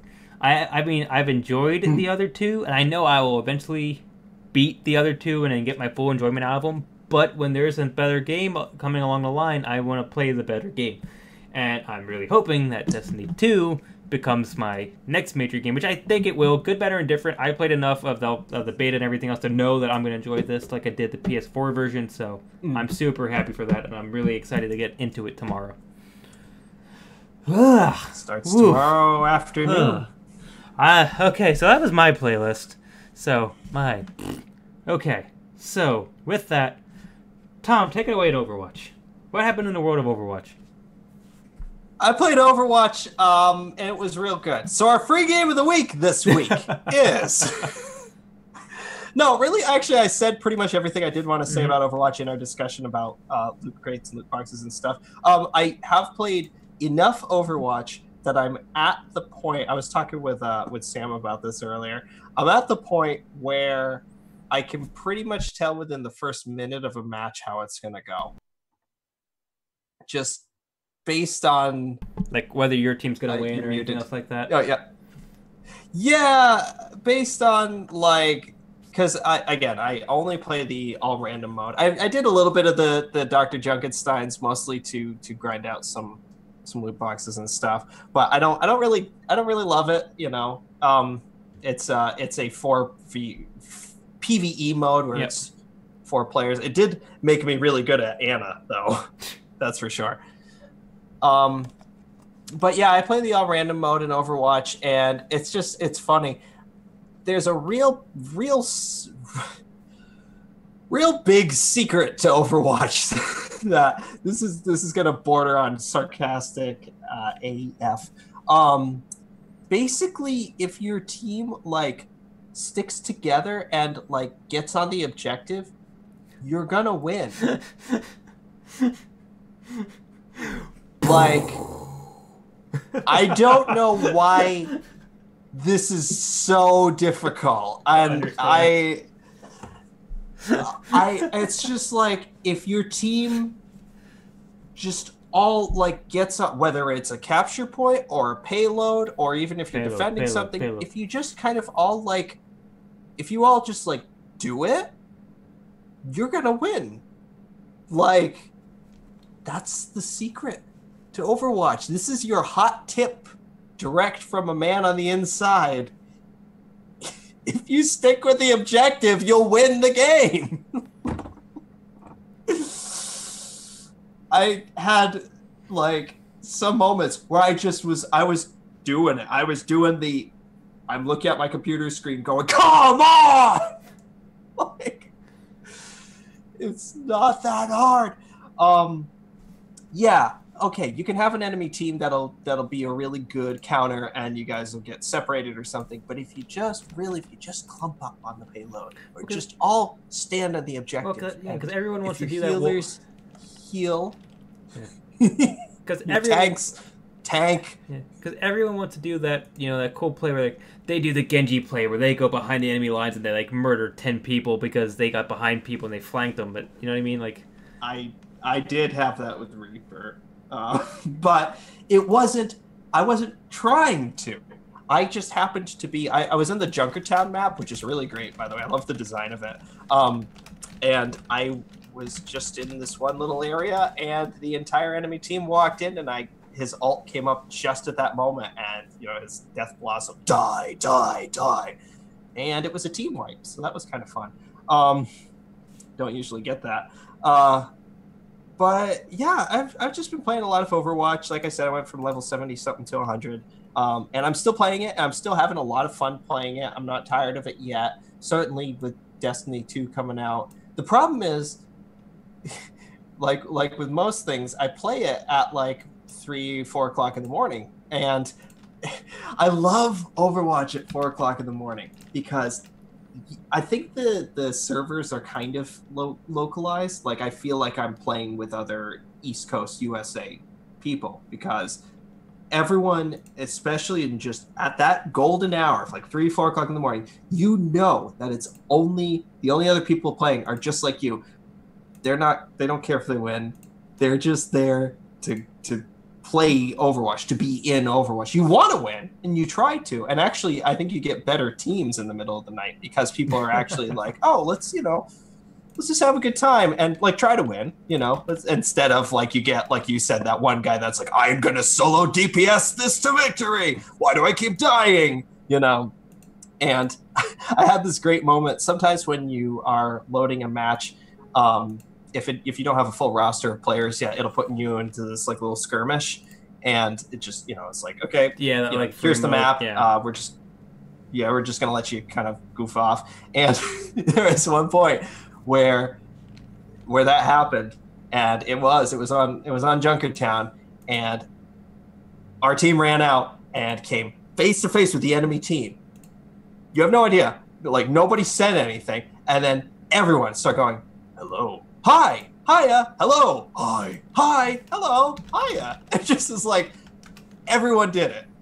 Nobody shot a bullet. Nobody attacked anybody. They just all ran out into the middle. We all stopped. It was hey, what's up? And we're going to be kicking your asses later. And that's what I always tried to do when that moment came. But then I was always that person that went, hi, bang. Oh, I was always the person that got killed. And I was always I was so sad. But I don't know, dead of night, dead middle of the night, especially the spawn rooms that, you always have 15 or 20 seconds where everyone's just kind of waiting at the door. And people are just having fun showing off their emotes and doing stickers and stuff. The great thing about the all random mode is that sometimes you'll get multiple of the same players. So it's there'll be points. I remember there's one where me and 2 other guys all got McCree, and we all just stood in a triangle. We were just howdy. Hey, howdy. Hey there. Howdy. Howdy. It's high noon. Howdy. We just kept going back and forth. And so that's Overwatch at its absolute best. Yeah, Overwatch does have some, every other FPS, it does have some people that are dinguses. But another little known thing about Overwatch is there's actually a command that you can turn the chat off. You can just completely hide the chat. Don't even have to see it. I go back and forth on doing that. Sometimes I'll sign in and I'm just I'm not in the mood. Even if people are completely fine, I'm just not in the mood to see that one comment of one guy calling another guy something and being oh, really? We're dealing with this now? So. But yeah, in case you're curious about Overwatch and worried about such things, you can turn the chat right off. Really easy. Problemo solved. Yeah. But I continue to really like it. I want to say I love it, but there's nothing that's Overwatch just feels like you're a little kid playing with action figures. It's very tactile. It's very fun. Colors are good. Any time of day, it feels good to play. I do like playing it in the middle of the night. It's kind of creatively stimulating. They made a good thing. Here we are, almost 2 years on, still playing it. That's Overwatch. I think if you haven't jumped on the Overwatch train yet, there's never a bad time to. Just pick it up. And the Halloween skins are awesome. Yes, definitely the Halloween skins. So, we've come to that magical part of the episode where we give away a free game. We give away, just for you. We give away a link to a free game that's free for everyone, but we're giving it to you especially. This week is a free game of the week that I have been wanting to plug since we started. And there's never been a time that's felt right until now. This is probably in my top 5, if not my top 3 indie games. This is a game, quote, quote, called Burn Band. That's BERNBAND. And all it is, it's not even a game, it's first-person explore 'em up, where you're obviously some kind of alien, because you got these waggly gray hands that just kind of waggle and float in front of your screen, and you're exploring a cyberpunk sci-fi, I don't know if I could call it cyberpunk, but a sci-fi city populated by aliens. That's all it is. You're just going from room to setting to scene to room to tunnel to whatever. But it's like very much like, you know that scene in Star Wars where they go into the cantina and there's just all these weird aliens with weird shaped heads and they're all making these noises and there's a band in the background. That's like what this is / the game, you know? It's the feeling of exploring a sci-fi city and it feels like a city. There's an incredible amount of rooms in this or areas, I guess, because it's more than just rooms. It's like, balconies and parking garages, and you just stumble on little scenes. Like one of my absolute favorite ones is you can go down this kind of series of corridors and hallways and things and stumble into a room, and it looks like there's no dialogue, but there's a bunch of people sitting on benches looking forward, and on this stage it looks like there's like a kid giving like a crappy trumpet recital, and he's going like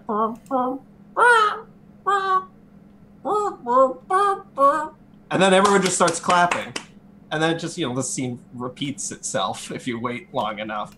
You could go to another room and it's like a classroom. There's a teacher that's just going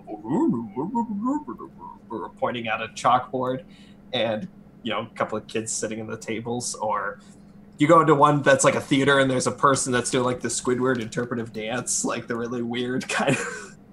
And there's this throbbing. All the music is like really distorted and crunchy. It's really cool. It's got a great sound. But this is something like Sleeping Dogs, where I just keep it installed and go back to it. It'll be anytime, any day. I just say, I want to go back to Burn Band. I want to go back there. It's like having a place in real life that you like to visit. It's just, I want to go back there. And so I'll go and I'll walk around. Maybe sometimes I'll find something new. One of my favorite little secrets is that I'm not going to say how you can do it because I don't remember how you can do it. But you can see a guy just looking at a fish tank. He's just, it's this big wall and there's a couple of fish in there. And then you can wander and wander and wander. And then all of a sudden you come out inside the fish tank. And the guy's still looking and he's got this like look on his face like, how'd you get in there? So it's a wandery, explory, fun, see the things kind of game, which is usually what I'm plugging in. That's completely up your alley. Yeah, but I feel it's topical to bring up in the with Blade Runner being a recent thing, because it's one of those things that visually feels like Blade Runner. It's a sci-fi city for sure. Certainly there are other games that feel like in gameplay like Blade Runner. And I almost brought one of those up, but I'm saving that for a future free game of the week. Ooh. Right now, you should go and play Burn Band because it is one of my all-time faves. Duly noted. And you can check all that and more at our website, which is addictedtoluke.com, where you can find everything we talked about today in our show notes. You can get access to our... I'm going to the list. To everywhere where we host the audio version of this podcast, which is iTunes, Google Play, Stitcher, and SoundCloud. You can get links to our Facebook, our YouTube, our Twitch, where you can come join us live every week.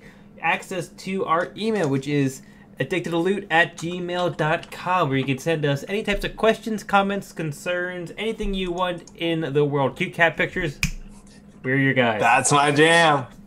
You can also get access to our group Twitter, which is at addicted2loot, which is the number 2. I haven't done this in 2 weeks. And you can also get links into our individual Twitters, which mine is at ATL_Atomic0, and his is at TOMALITY. That is at Tomality. And as always, keep it maybe in a loot box. You don't know.